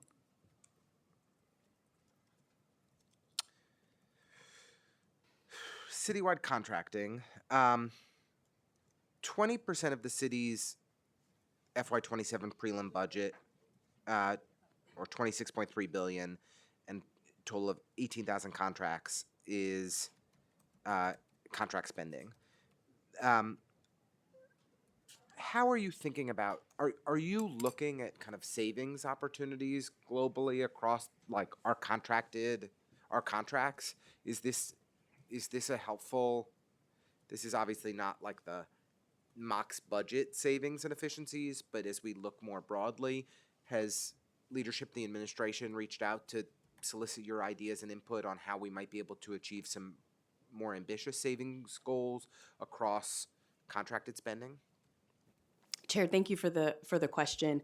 It's certainly a question that has come up time to time. Understanding there's just so much contracting, $40 billion every single fiscal year, that it is a natural place to look for some savings.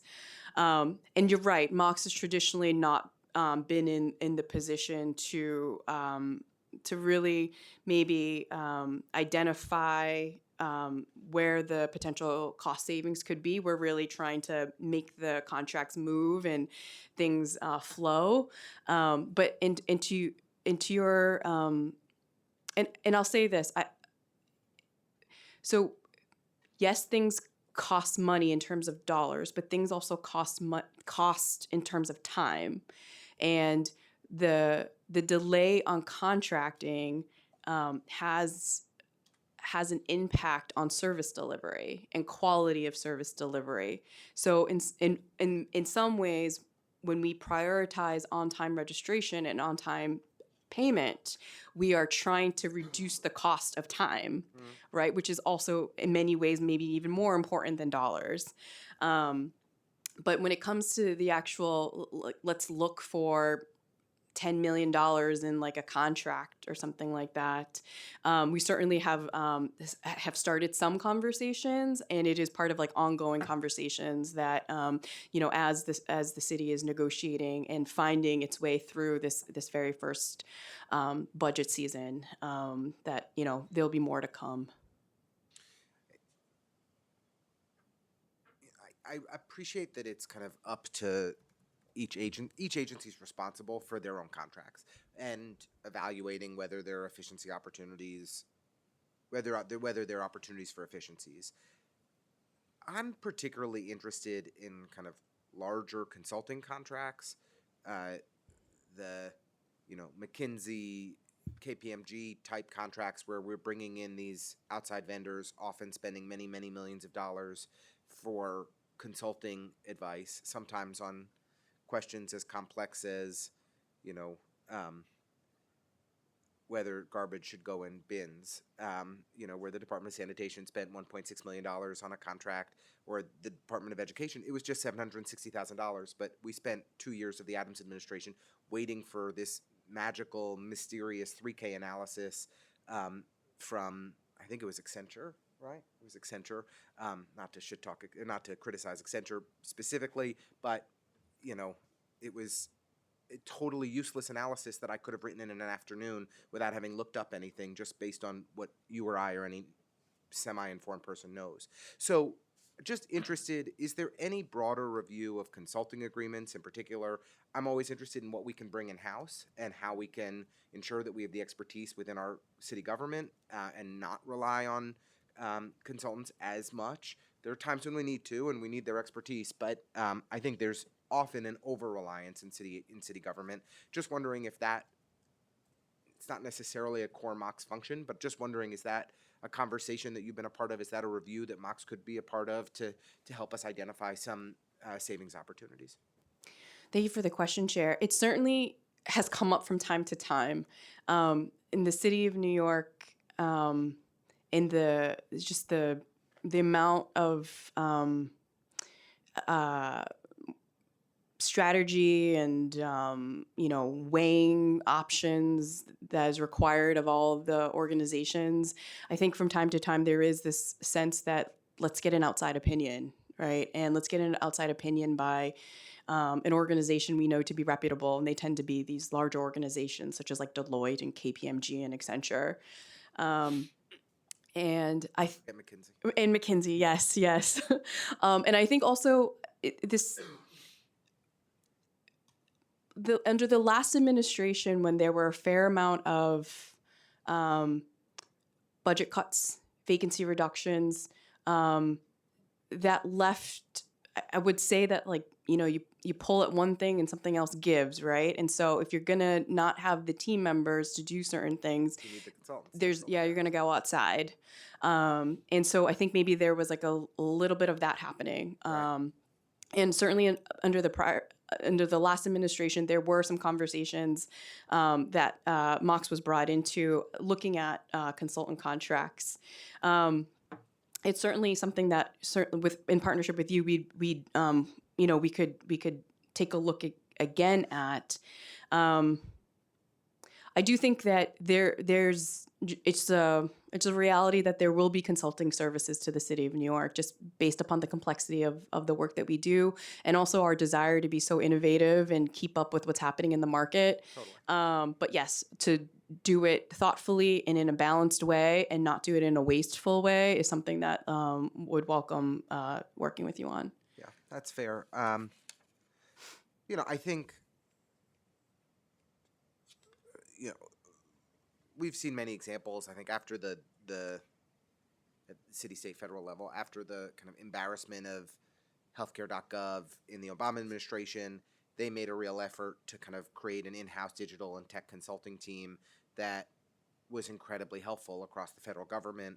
And I think we're looking for similar innovations here, where we can bring in-house capacity that can provide some of that consulting insight and expertise.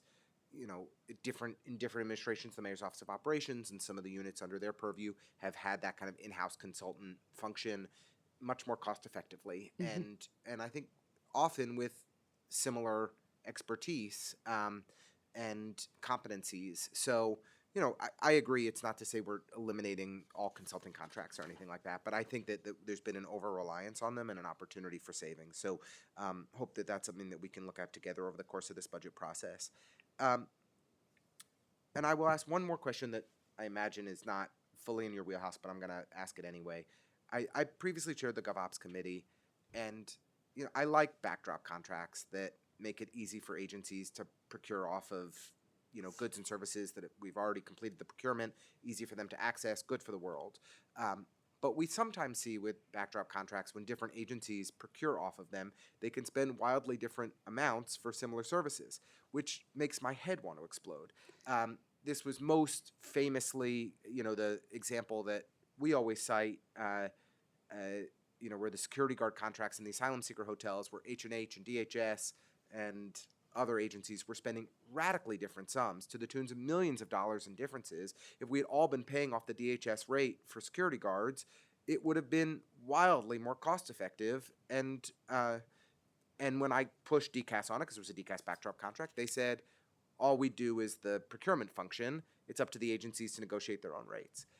I imagine you would have a similar response to me. I don't mean to answer the question for you, but if that's the case, that Mox isn't looking at the rates that are being paid off backdrop contracts either, like who should be? How do we ensure that we use this tool of backdrop contracts to make it easy for agencies to access goods and services, but are also getting the best prices across the board? Is there an opportunity there for savings that with tighter management in a centralized way from City Hall, from the mayor's office broadly, or DCAS, where we should be getting where we can achieve some savings across the board? Chair, I do recall that we've talked about this before, and I would welcome us to do a little bit of a deeper dive into this, especially because there are it is like a ready soundbite that these backdrop contracts, these master service agreements are sort of, and it is true that they create a lot of efficiencies. You do the procurement up front, you do it for about 18 to 12 months, and then once you've got that contract registered, to issue what we call either the purchase order, the task order, the child contract. It could be very, very quick. And then if we're just always relying on that efficiency and not looking at maybe the variance in the pricing when you're comparing the sort of the child contract or the purchase order, the task order, it's sort of maybe you have some efficiencies one place, but then you're paying more in another place. So I'd welcome looking at this more closely with you. Like, who should be providing that? Like, whose role is it in city government to be providing that oversight? Do you think that it's the entity that holds the backdrop or like holds that master contract or backdrop contract that should be evaluating that, or is that an OMB function or cross agency? Potentially cross-agency depending on the contract, but certainly both of those entities mentioned, the procuring agency and then OMB certainly should be looking. I wanted to shift briefly to performance evaluation, and Councilmember Vernikoff got at this a little bit earlier as well. We all know that some vendors perform better than others. I could certainly share my list of vendors that perform horribly, but I won't on the record. We can save that for a drink. Agency heads have heard from me. But does MOCS work with agencies to ensure we are setting rigorous performance objectives and evaluation criteria, and then like evaluating that performance? Like, what are when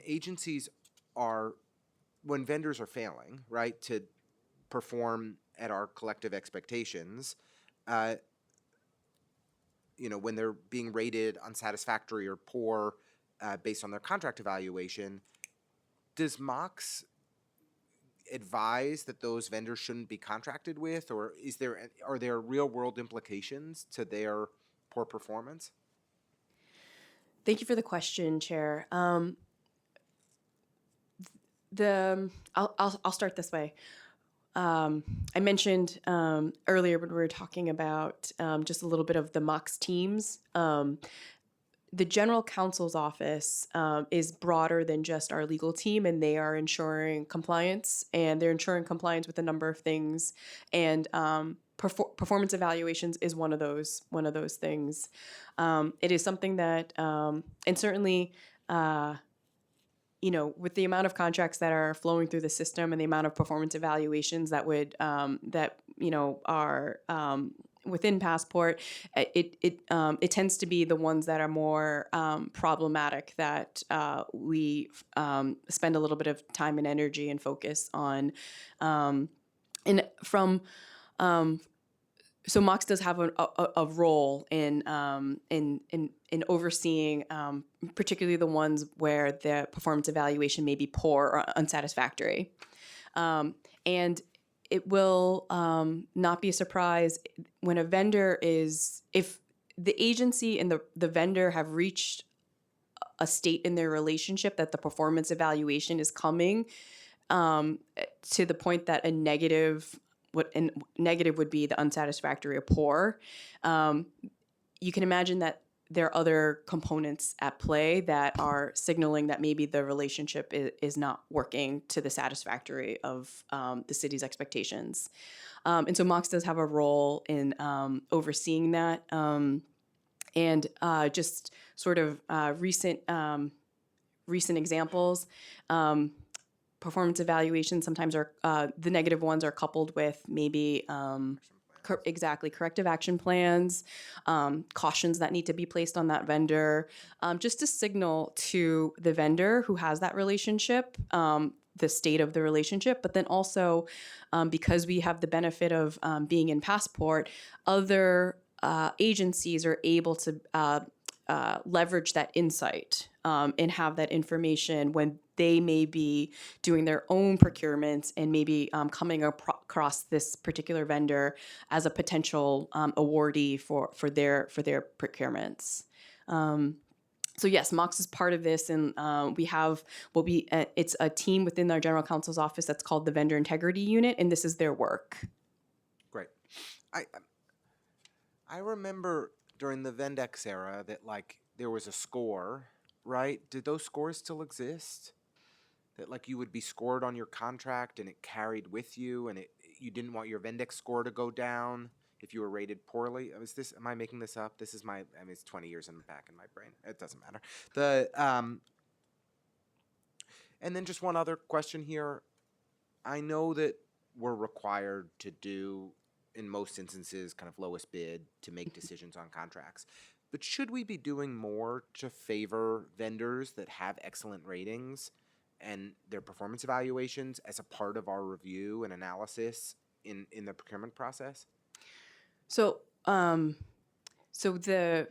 just to break it, so the bids are going to be low bid, and so that's going to be lowest bid is the winner, and then for everything besides public works that are legally required to do as low bid. You can do an RFP, a competitive process that you can factor in a myriad of evaluation criteria, and one of them could be the prior performance on other contracts of similar scope and nature.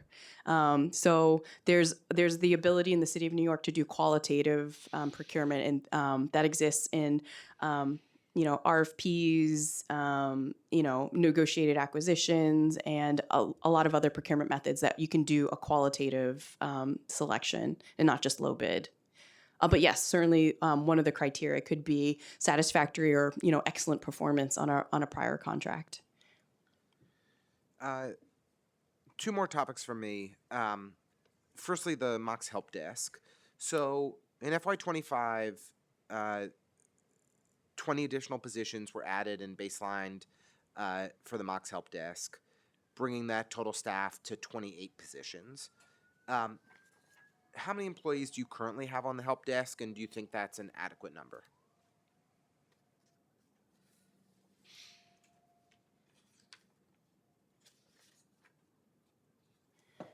Thank you for the question, Chair. I'm just looking at my notes. If you'll just bear with me.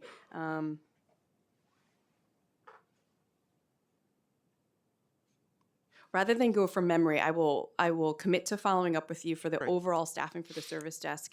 But I will share for the FY25 additional headcount of the 20. We have, let's see. You can get back to us. Okay, all if right. That's easier. Don't Yes. worry about it. We can follow up in writing on that. I did want to ask about the kind of backlog of cases. Last year, Mox indicated that some ticket requests were not getting responded to for 2 weeks, and just wanted to understand, with the additional headcount, and substantial additional headcount, are you able to share the current number of outstanding ticket requests? Are you able to give insight on how quickly you're able to process those requests now? Thank you for the question, Chair. Yes. So rewind to before we got the additional headcount, we had a backlog of about 1,200 tickets. And the 1,200 tickets could have been anything, like an invoice was stuck. I know that a bid is going to close. I want to get my bid in. So really impactful tickets potentially, right? And so of the 1,200 backlog tickets, it was taking about 2 weeks for us to just acknowledge a ticket because there were so many tickets in the backlog. But I am pleased to share that of the 20 heads that we received, we've done a lot of recruitment. And I want to say we've seated about 14 of those team members, if not more. And I looked at the numbers earlier this week. So not only are we able to, as a ticket comes in, acknowledge receipt within 24 hours, 48 hours, the average time to when we receive a ticket to when we close the ticket is less than 4 days because of that additional resourcing that we have Closing a capacity. ticket in 4 days is in resolving the issue within 4 days. Resolving the issue within 4 days. Before it was taking you 2 weeks to respond. Yes, before we even touched a ticket. That's pretty great. Yes. Congratulations. I think that if I have this right, last year testimony indicated that the goal is 2 days. So we're still working toward it, but 4 days is a lot better than not responding for 2 weeks. So that's significant improvement in just the span of one fiscal year. Can I just ask one other related question, somewhat more broadly on this? Is like 30 staff, 28 staff on 28 headcount lines at least on a help desk is a lot of people. Is that indicative of a technology platform that doesn't work as well as it should, that we need so many people for the help desk? Like, is there something that we should, I mean, it seems to me like that's a big number. I realize we're a big city, and there's 18,000 contracts. The folks at the agencies are doing a lot of work, but am I making a improper correlation or but there?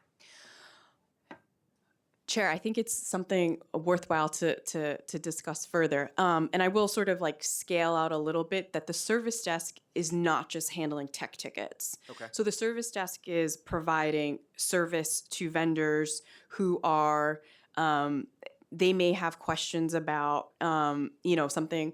I know I need to re-up my pre-qualified status, and like, can you tell me the resources for that? So they're handling other support also, or it could be that they're onboarding new vendors, and so they're walking them through the process and how to come into the system, and they're not resolving a tech issue. They're just helping shepherd new vendors in. But it's something that I'm happy to dig in further with you. Cool. I think we'd also love to dig in further of just if there's any public reporting on this that we could think about. It sounds like things have gotten phenomenally better in a pretty short period of time, so congratulations again. I as noted, I used to chair GovOps. I always think a lot about what can go in the MMR and the PMMR, the DMMR, to share information and bring that accountability and transparency. So this could be an area that we could discuss further. Perhaps there's an opportunity.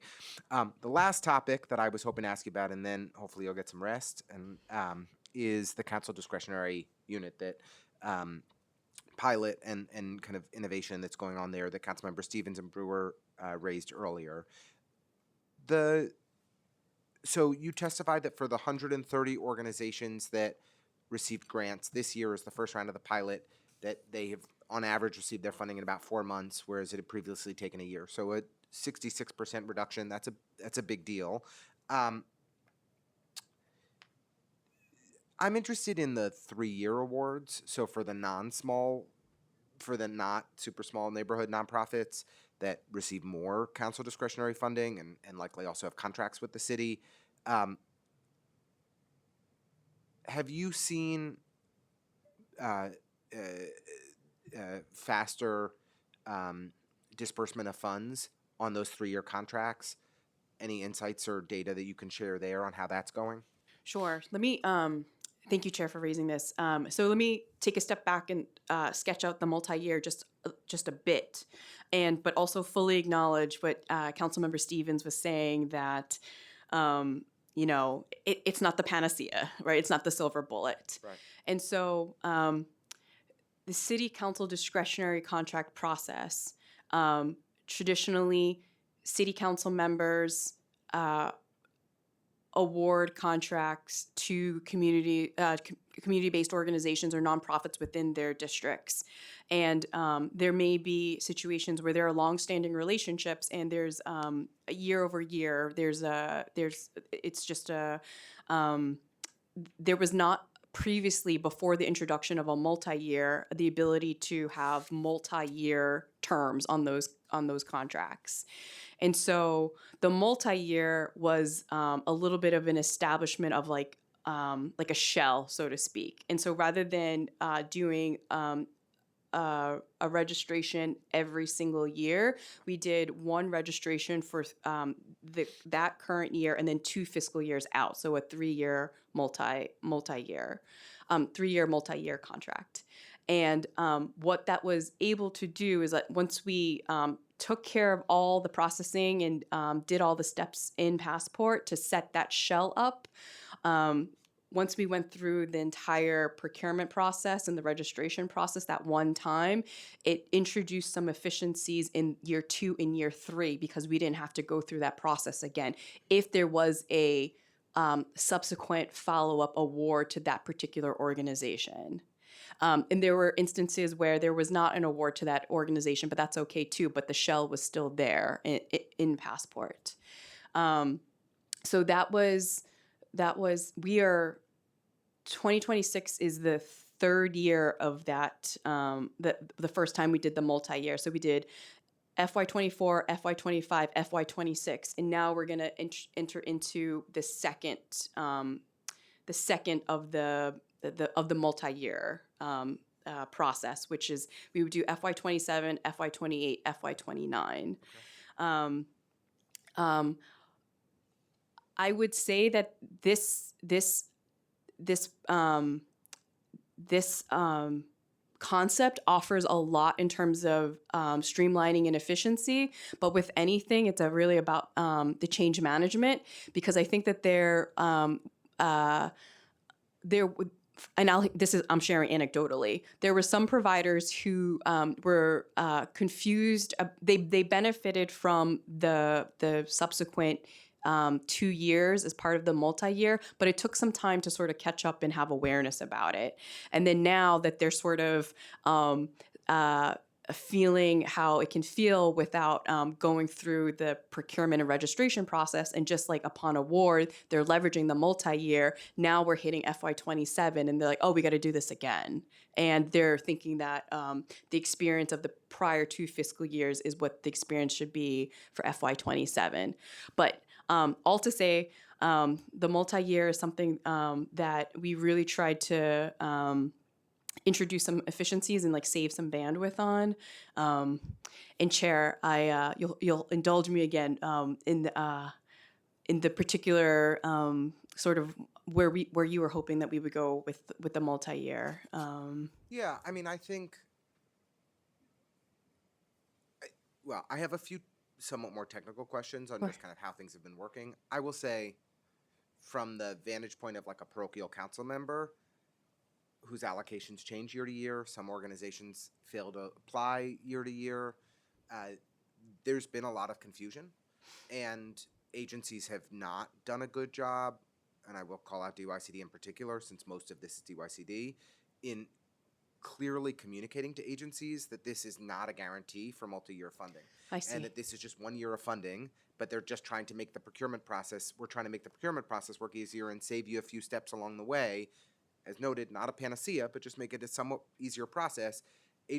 Organizations that didn't even apply for funding this year thought that they were guaranteed a second year of funding with an enhancement because you bake in some increase to that 3-year contract. So that's been challenging for us to have to navigate and explain to people, like, no, you don't have any money coming, or no, we didn't allocate funding to you, or whatever it may be. So, I think that it's well intentioned, but I think that DYCD and agencies in large, but especially DYCD, need to do a much better job of communicating to vendors what this means and what it doesn't mean. And so I want to flag that very plainly. Not a mock. I mean, it could be a Mox thing. But I think more agency. More technically, do you have insight into like how long it's taking to amend these multi-year contracts when amendments are needed? It's not a process that would require re-registration or additional review by the controller's office, right, to add a little bit of funding 2 or 3, I mean, depending, I guess, how much funding is being added, to add a little bit of funding. The council discretionary unit has received feedback that where the shell amount is below the current allocations during enhancement exercises,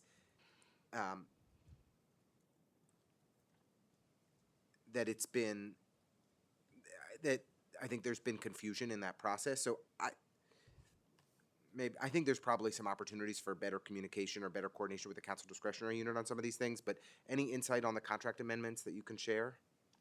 Chair, I have to be honest that it's not something I readily have, but I welcome digging in further because certainly, as you were saying, the communication, it may be something that we can sharpen and make a little bit more crisp.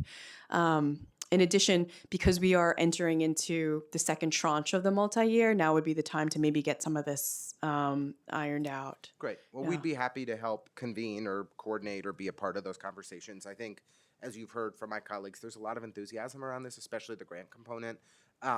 One other question that I just wanted to ask is if you could provide any more information or insight on the agency subcontracting system, for example, Public Health Solutions at DOHMH or DYCD's YMS system. Do you know how the contracting process is distributed between in-house review and contracting registration for those subcontracting systems? Chair, I have to be honest, I do not, but it's something that I would dig in with you. We'll follow up with you. Yeah. This was a question I was asked to ask, so I Okay. asked it. All right. And we'll follow up with you on it. With that, I think we're good. If Molly says we're good, Molly says we're good. You guys are okay? You're good? We're good. Director Yu, thank you very much. Thank you. I hope you feel better. Thank Really you. appreciate your time today. And your really thoughtful and clear answers to our questions. It's really helpful. Thank you very much. The next panel we'll have up is Gloria Kim from the Human Services Council, John McIntosh from Nycc, who's a constituent, and Charles Diamond in his personal capacity.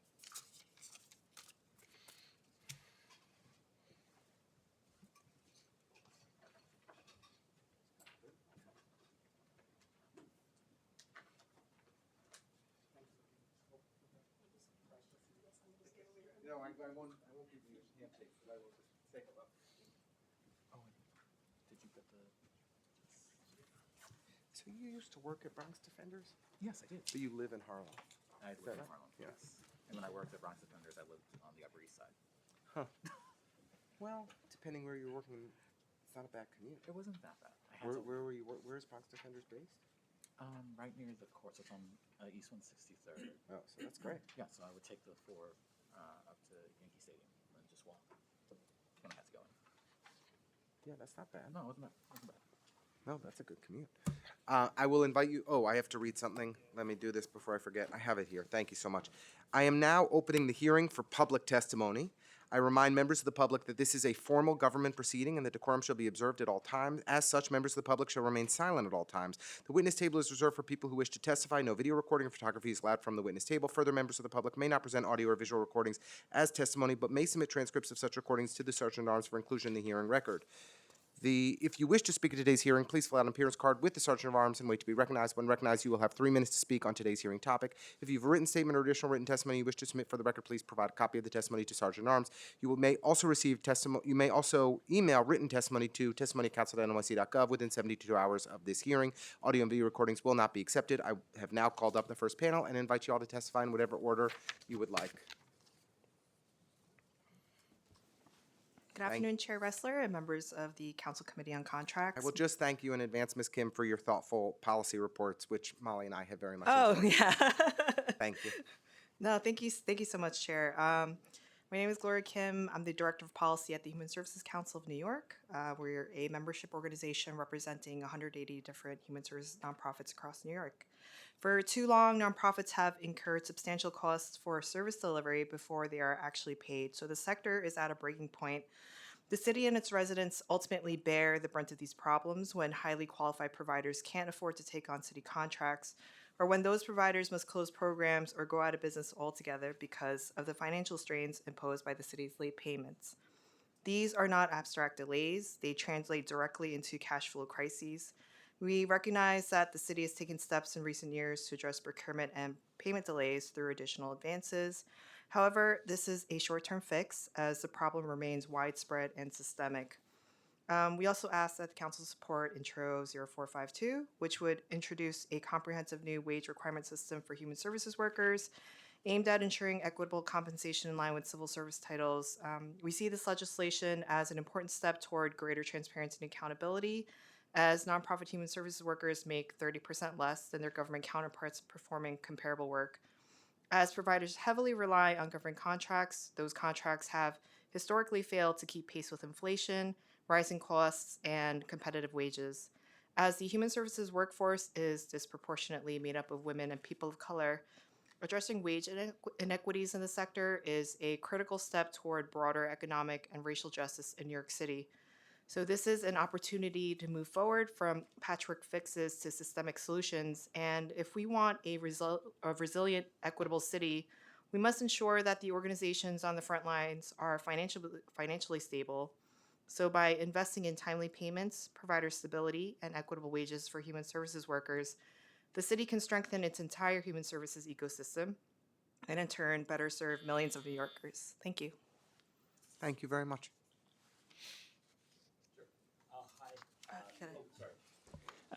Chair Ressler and members of the Contracts Committee, it's a pleasure to be here. I'm John McIntosh from Nycc, a nonprofit which has been so often asked to summarize the state of procurement that we have built a beta online tool that you can look at seachangecap.org/contractstat and see what procurement looks like right now based on publicly available information. I think, Director, you had it about right. Today, in the interest of time, I'll say there's about 1,600 contracts that are late and 825 amendments in process. And if you do all the math, that's about $1 billion of annualized spend, which means that every single working day, procurement costs the nonprofits in the city about $4 million. Now, as you know, and I'm the oldest person in the room, so I can say this, things are actually much better than they were 15 years ago. The system that we inherited, in my view, was a monstrous overreaction to the Donald Manis scandal. As you know, Donald killed himself, a bunch of people resigned, there was a big scandal right before the revision of the city, basically procurement rules. And so most of what we're stuck with, Vendex, the Procurement Policy Board, the roles of the oversight agencies, all date from 1989.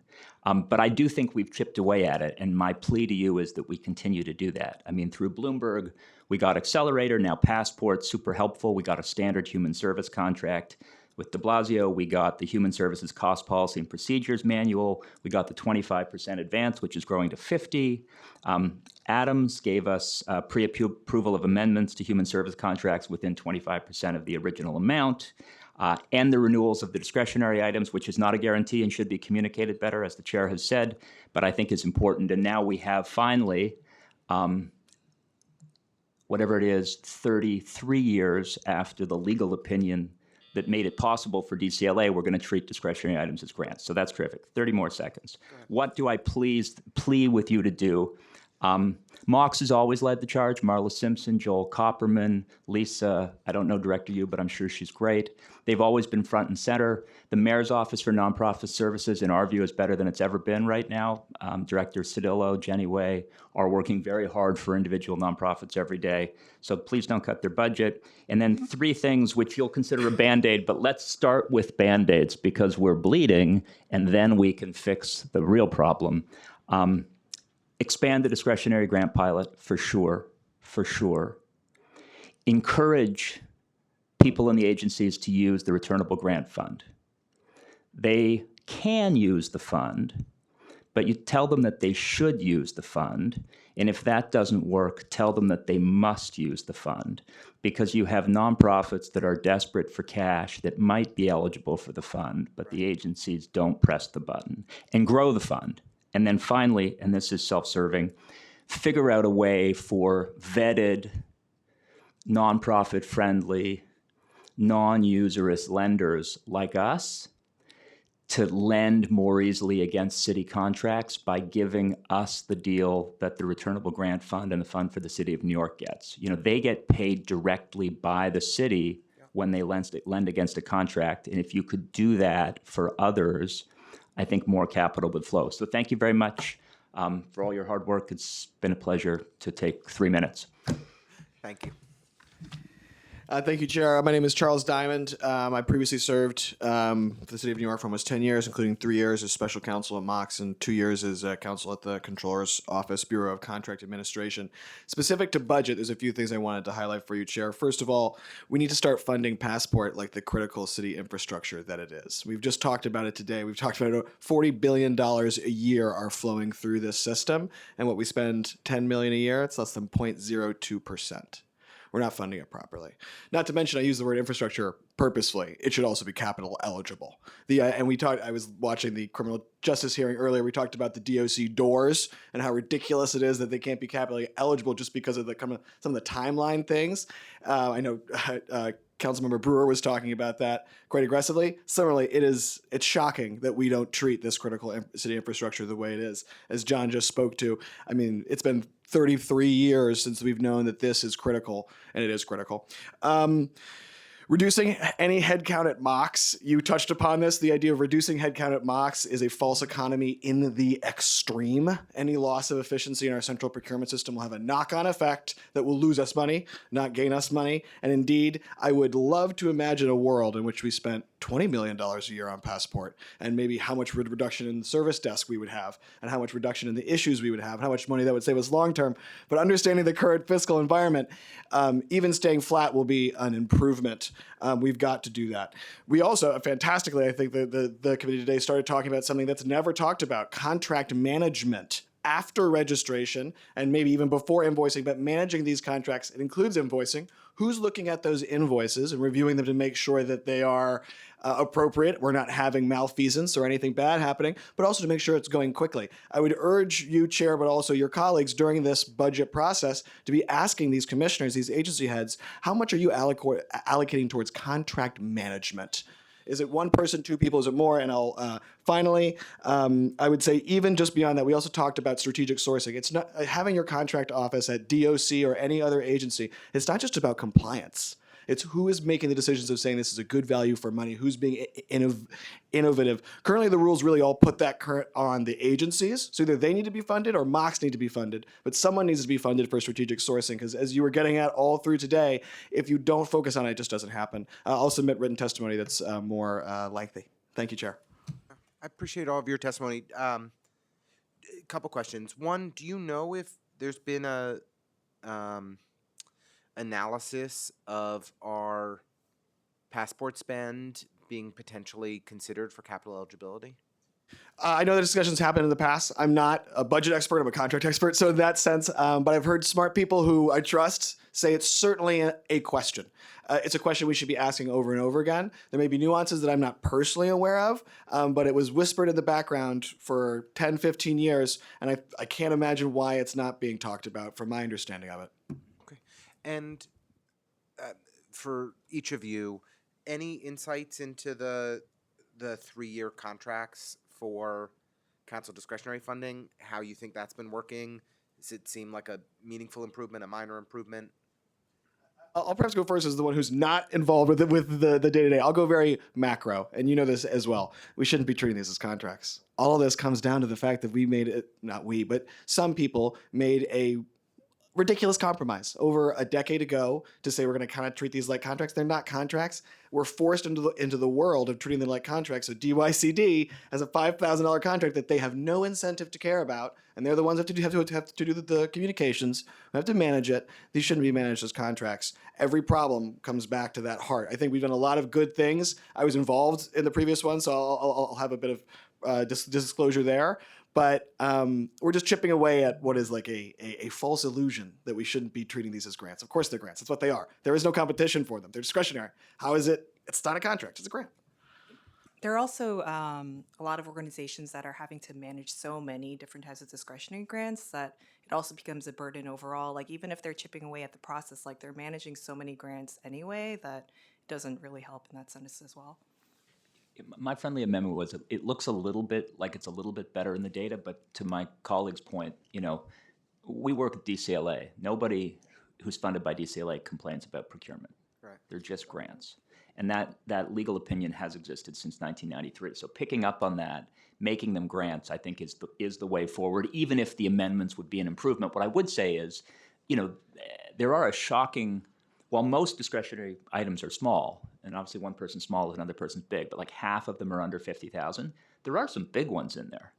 So I think we need to find a way maybe to say, if you're a big discretionary item, you really are a contract. Like, we should just treat you as a contract, and we should maybe code them in passports so we don't get bogged down, because I've heard a lot of times people saying, well, what about that? That's a discretionary item, and that's big. And so finding a way to split them in two and maybe label them something else might be helpful. But for the ones that are 50,000 or less, we should treat them as grants. They're grants. That 20 or 25. Now, they will disappear from passport if they're grants. True. Now, I don't know how you do bad procurement on a grant, but Chair, I hope that the Contracts Committee will have oversight for things that used to be contracts and are now grants somewhere. I think we'll need to ensure that there's proper accountability, transparency, and reporting from the council discretionary unit to make sure that things are moving.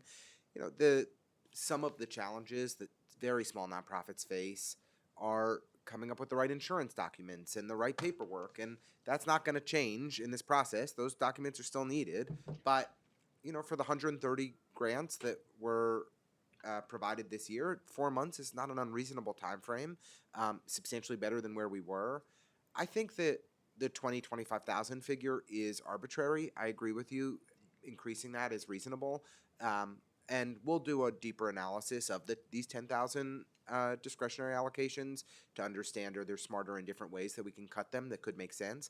I also think there's a question of, like, could or should we be lumping together multiple discretionary allocations to the same agency as one contract, so not as having to treat them as separate actions doesn't really make sense. So maybe there's some additional efficiencies that we can achieve that would be helpful for the larger vendors, because I think overwhelmingly the innovations that have been devised so far help the small neighborhood nonprofits that really painfully struggle through this process, not the larger nonprofits. And ideally, you're helping the larger nonprofits who are likely to have competitive contracts with city agencies, because now the the procurement staff and the other staff at city agencies will now have more capacity to move their stuff forward. But I'd like for the council to also do more to create efficiencies for the larger social service organizations as well. I also think it might be helpful to just make it more easier for smaller nonprofits who are dependent on these discretionary grants, to make it easier for them to compete competitively in the RFP process, because I feel that many of them aren't able to compete because they know that their late payments, they're going to have to front the money, where are they going to get that? And they're going to have to wait months or years to get that money back. And so they're just not, they just don't have the capacity in general to compete for RFPs as well. Yeah. If I may, Chair, I think this is really important. Late payments are a budget issue. Late payments are not just an issue for a nonprofit. It hurts our competitiveness. We lose money. Now, we're not going to see the benefit of that in the next 2 years, we can be honest, but we start to pay people better, we'll get people opt out of our procurement system. Absolutely. And I don't blame them. So we should look at it as a budget issue too. I do think that's fair. I think that we've seen a trend over decades now and multiple administrations where agencies have guided procurements toward the larger providers. And so it's just harder for the small neighborhood type nonprofits to compete on the ways that procurements are structured. Many, and not all, I'm overgeneralizing, but I just think that that's been a shift that we've seen across the sector for over a 20-year period, maybe longer. And whether that's the right orientation or not is a kind of separate policy question. I do think that most of the small nonprofits across my council district make the decision not to apply again for council discretionary funding because it's such an awful process. And it's going to be a lot harder to get money from my office because they're all going to come back and start applying when it's just a grant. So we're going to need to figure that all out. But that'll be a different challenge for another day that we'll have to navigate. But thank you all for your thoughtful testimony. Really appreciate it. Next up, we have Victoria Leahy from HSU, Homeless Services United, Christina Abatista, I believe. I apologize if I mispronounce your name, from Urban Pathways, and Marcus Jackson from Encore Community Services.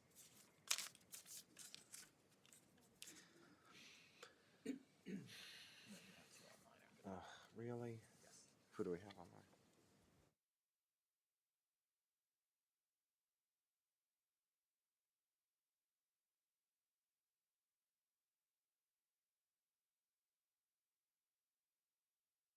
Feel free to testify in whatever order you all are so moved. Thank you so much. Good afternoon, Chair Ressler and members of the committee. Thank you. My name is Marcus Jackson. I'm the Director of Advocacy and Government Relations at Encore Community Services. For nearly 50 years, Encore has partnered with the city to deliver meals, case management, and community programs that allow older New Yorkers to age with dignity and independence. We are proud of that partnership, and we appreciate the work of the New York City Council and our agency partners, including DFTA, DOHMH, and DHS, for their continued collaboration and commitment to serving older adults. In particular, we want to acknowledge DFTA for improving their efficiency of payment processing and disbursement in recent years. That process matters. However, challenges remain. Encore is still owed more than $1.2 million in indirect costs rate funding, ICR funding, dating back to fiscal year 2023, 2024, and 2025. For services that we have already delivered. Backlogs must be addressed, and delays caused by budget modifications continue to disrupt operations. The overall contracting and reimbursement system must be strengthened, and DFTA must be properly funded so that it can support providers effectively.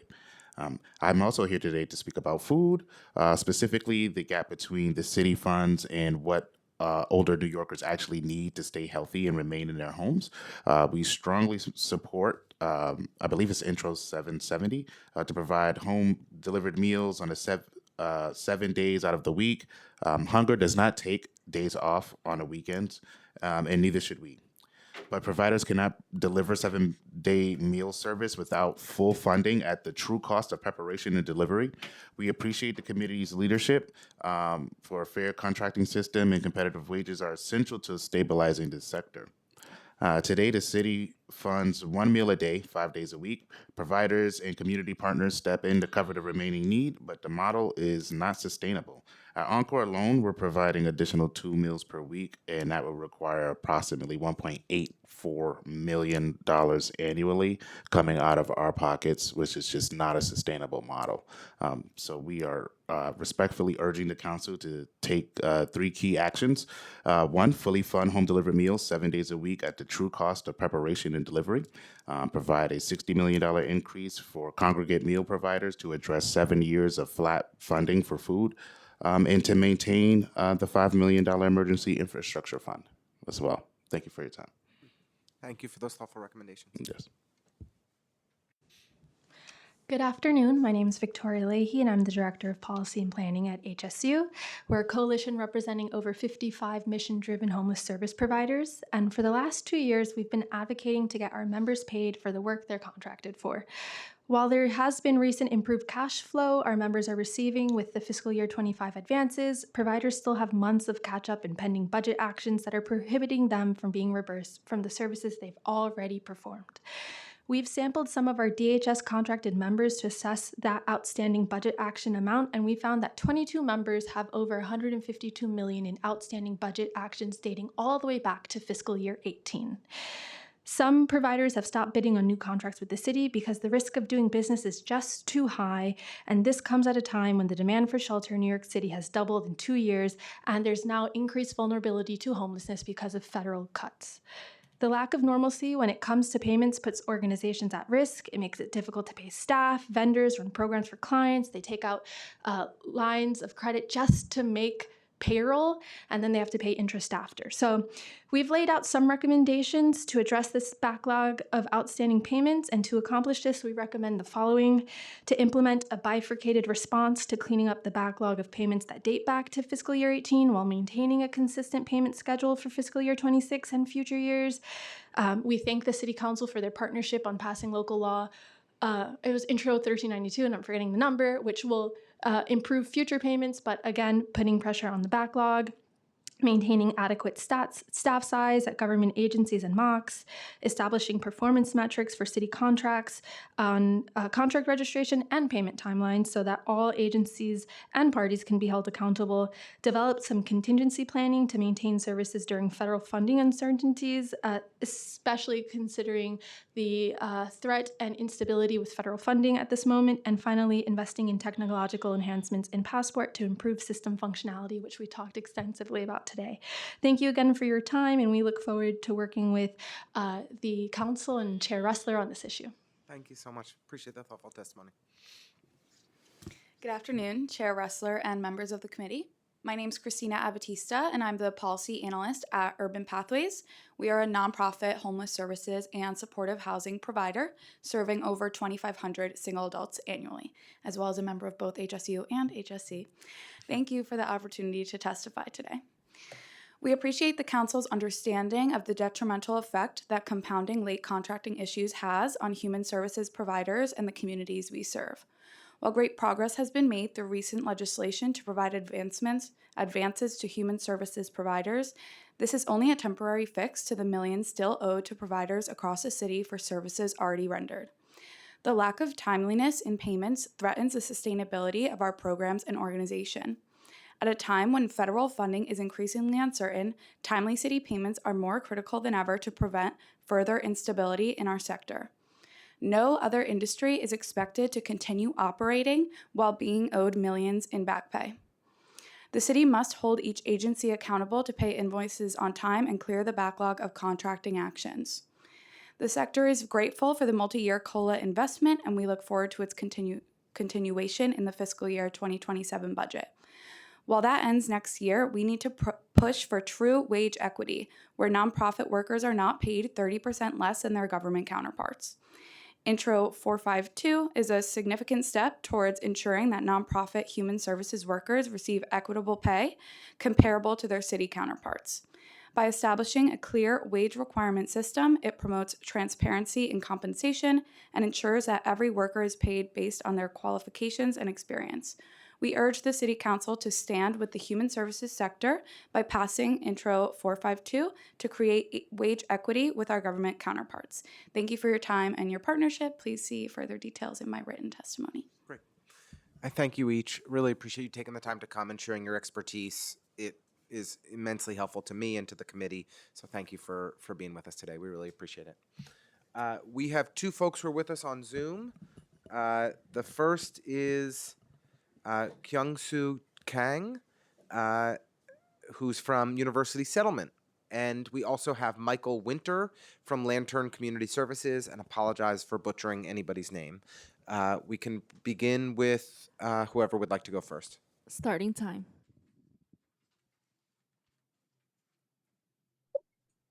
Hello.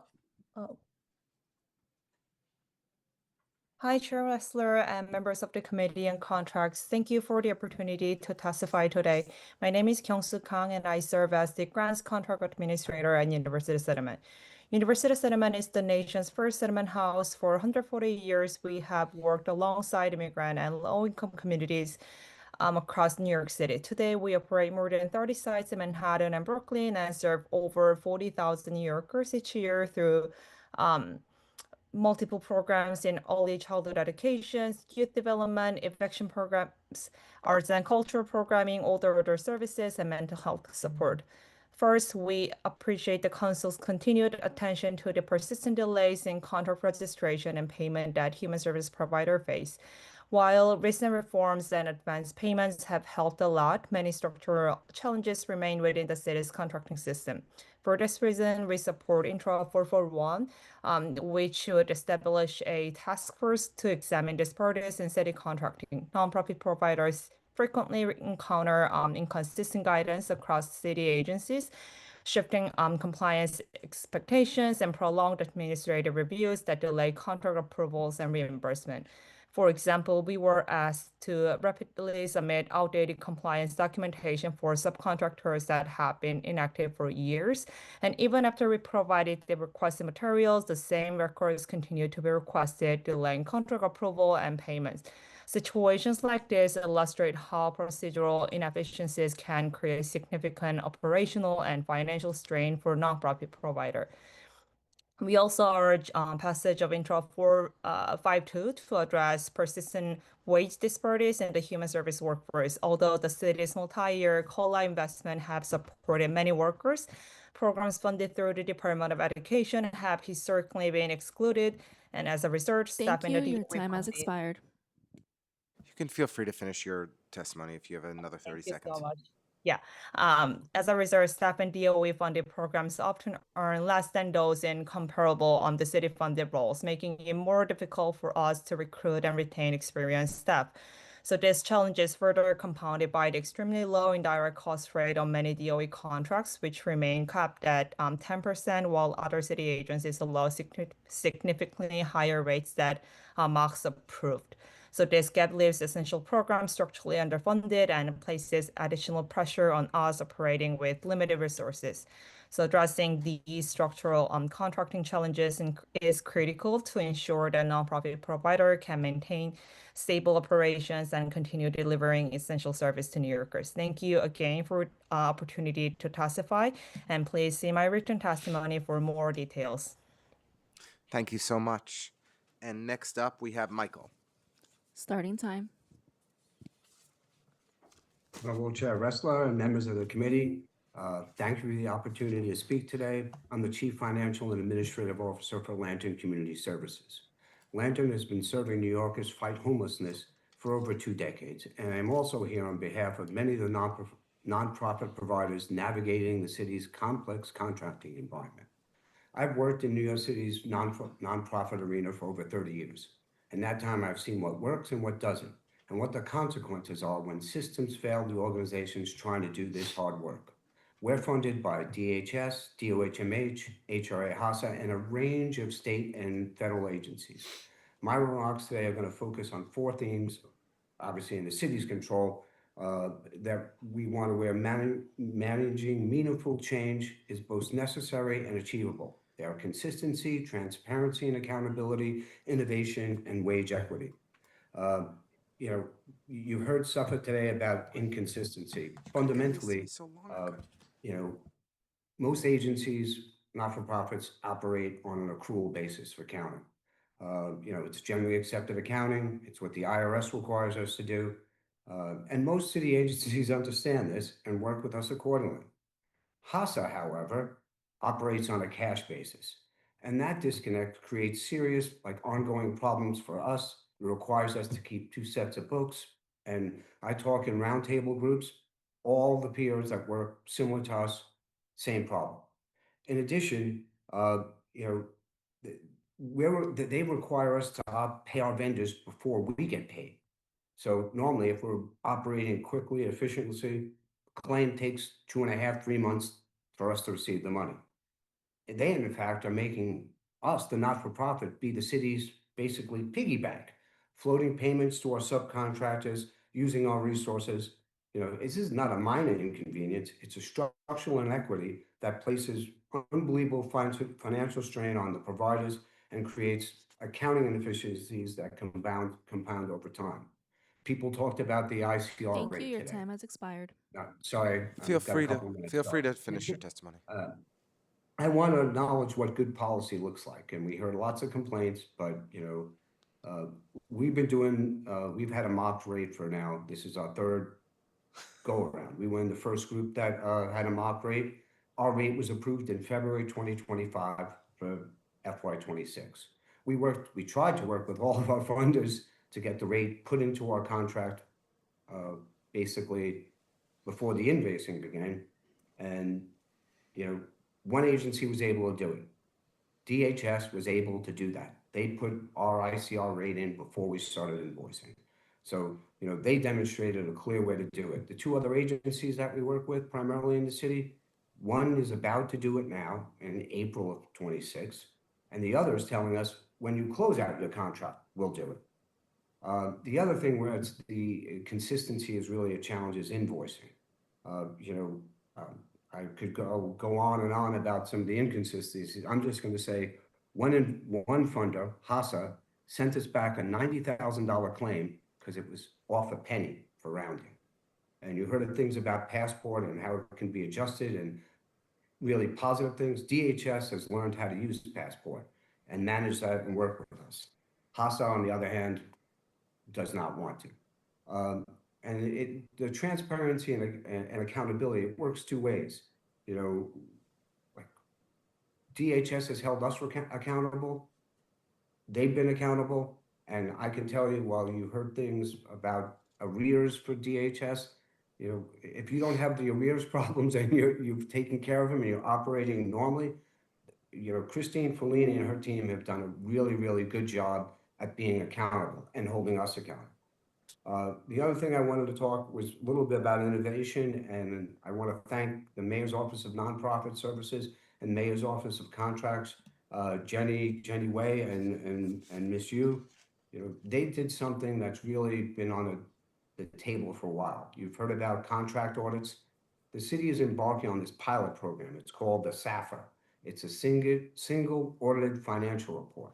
So right now I have whatever, 30 plus contracts across 4 agencies. I could have 10 different auditors in my organization doing contract audits. This initiative, which we're piloting, takes one, you know, they have auditors that are certified, and one auditor does your CPA, you do your financial audit, your IRS audit, your single audit, and they do all your contracts audits. So it's a real model of efficiency and the city working to try to like streamline things and be very proactive. And as you've heard some of my other peers talk about wage equity, you know, I mean, the difference in pay between a government worker, case manager, and a case manager working in my shelters, 30% pay difference, doing the same job. It's not fair, it's not equitable, and, you know, it's really something that, you know, we should continue to address and support. And the last thing that I wanted to just highlight, you know, there are times when I think the prevailing wage increases are changing, particularly, let's say, for security contractors in our spaces. It's going to go up. You know, for me, it looks like 10, 15, 20%. Don't know the exact number because I still have to do a bid for it. But there's no corresponding increase to my contract that I have with the city. So in effect, they're making me cut services to my clients and maybe even cut staff to pay for contracted security. So it kind of becomes this unfunded mandate. You know, I hope the committee will look at that as they look at the council process. Thank you for the opportunity for me to speak today. I hope the issues I've raised aren't new, but I believe the council and we'll work with the agency partners and we'll hold everyone accountable and we can make the city a better place to work in. Thank you. Thank you very much, Mr. Winter, for your testimony and for sharing your expertise. And we certainly have a long way to go to make sure that organizations like Lantern are efficiently and properly compensated for their work, for their essential work. So thank you for sharing your insights with us today. And we're happy to do our best to be of assistance wherever we can be. With that, we're going to adjourn today's preliminary budget hearing for the Committee on Contracts and want to thank everyone again for their participation. Ta-da.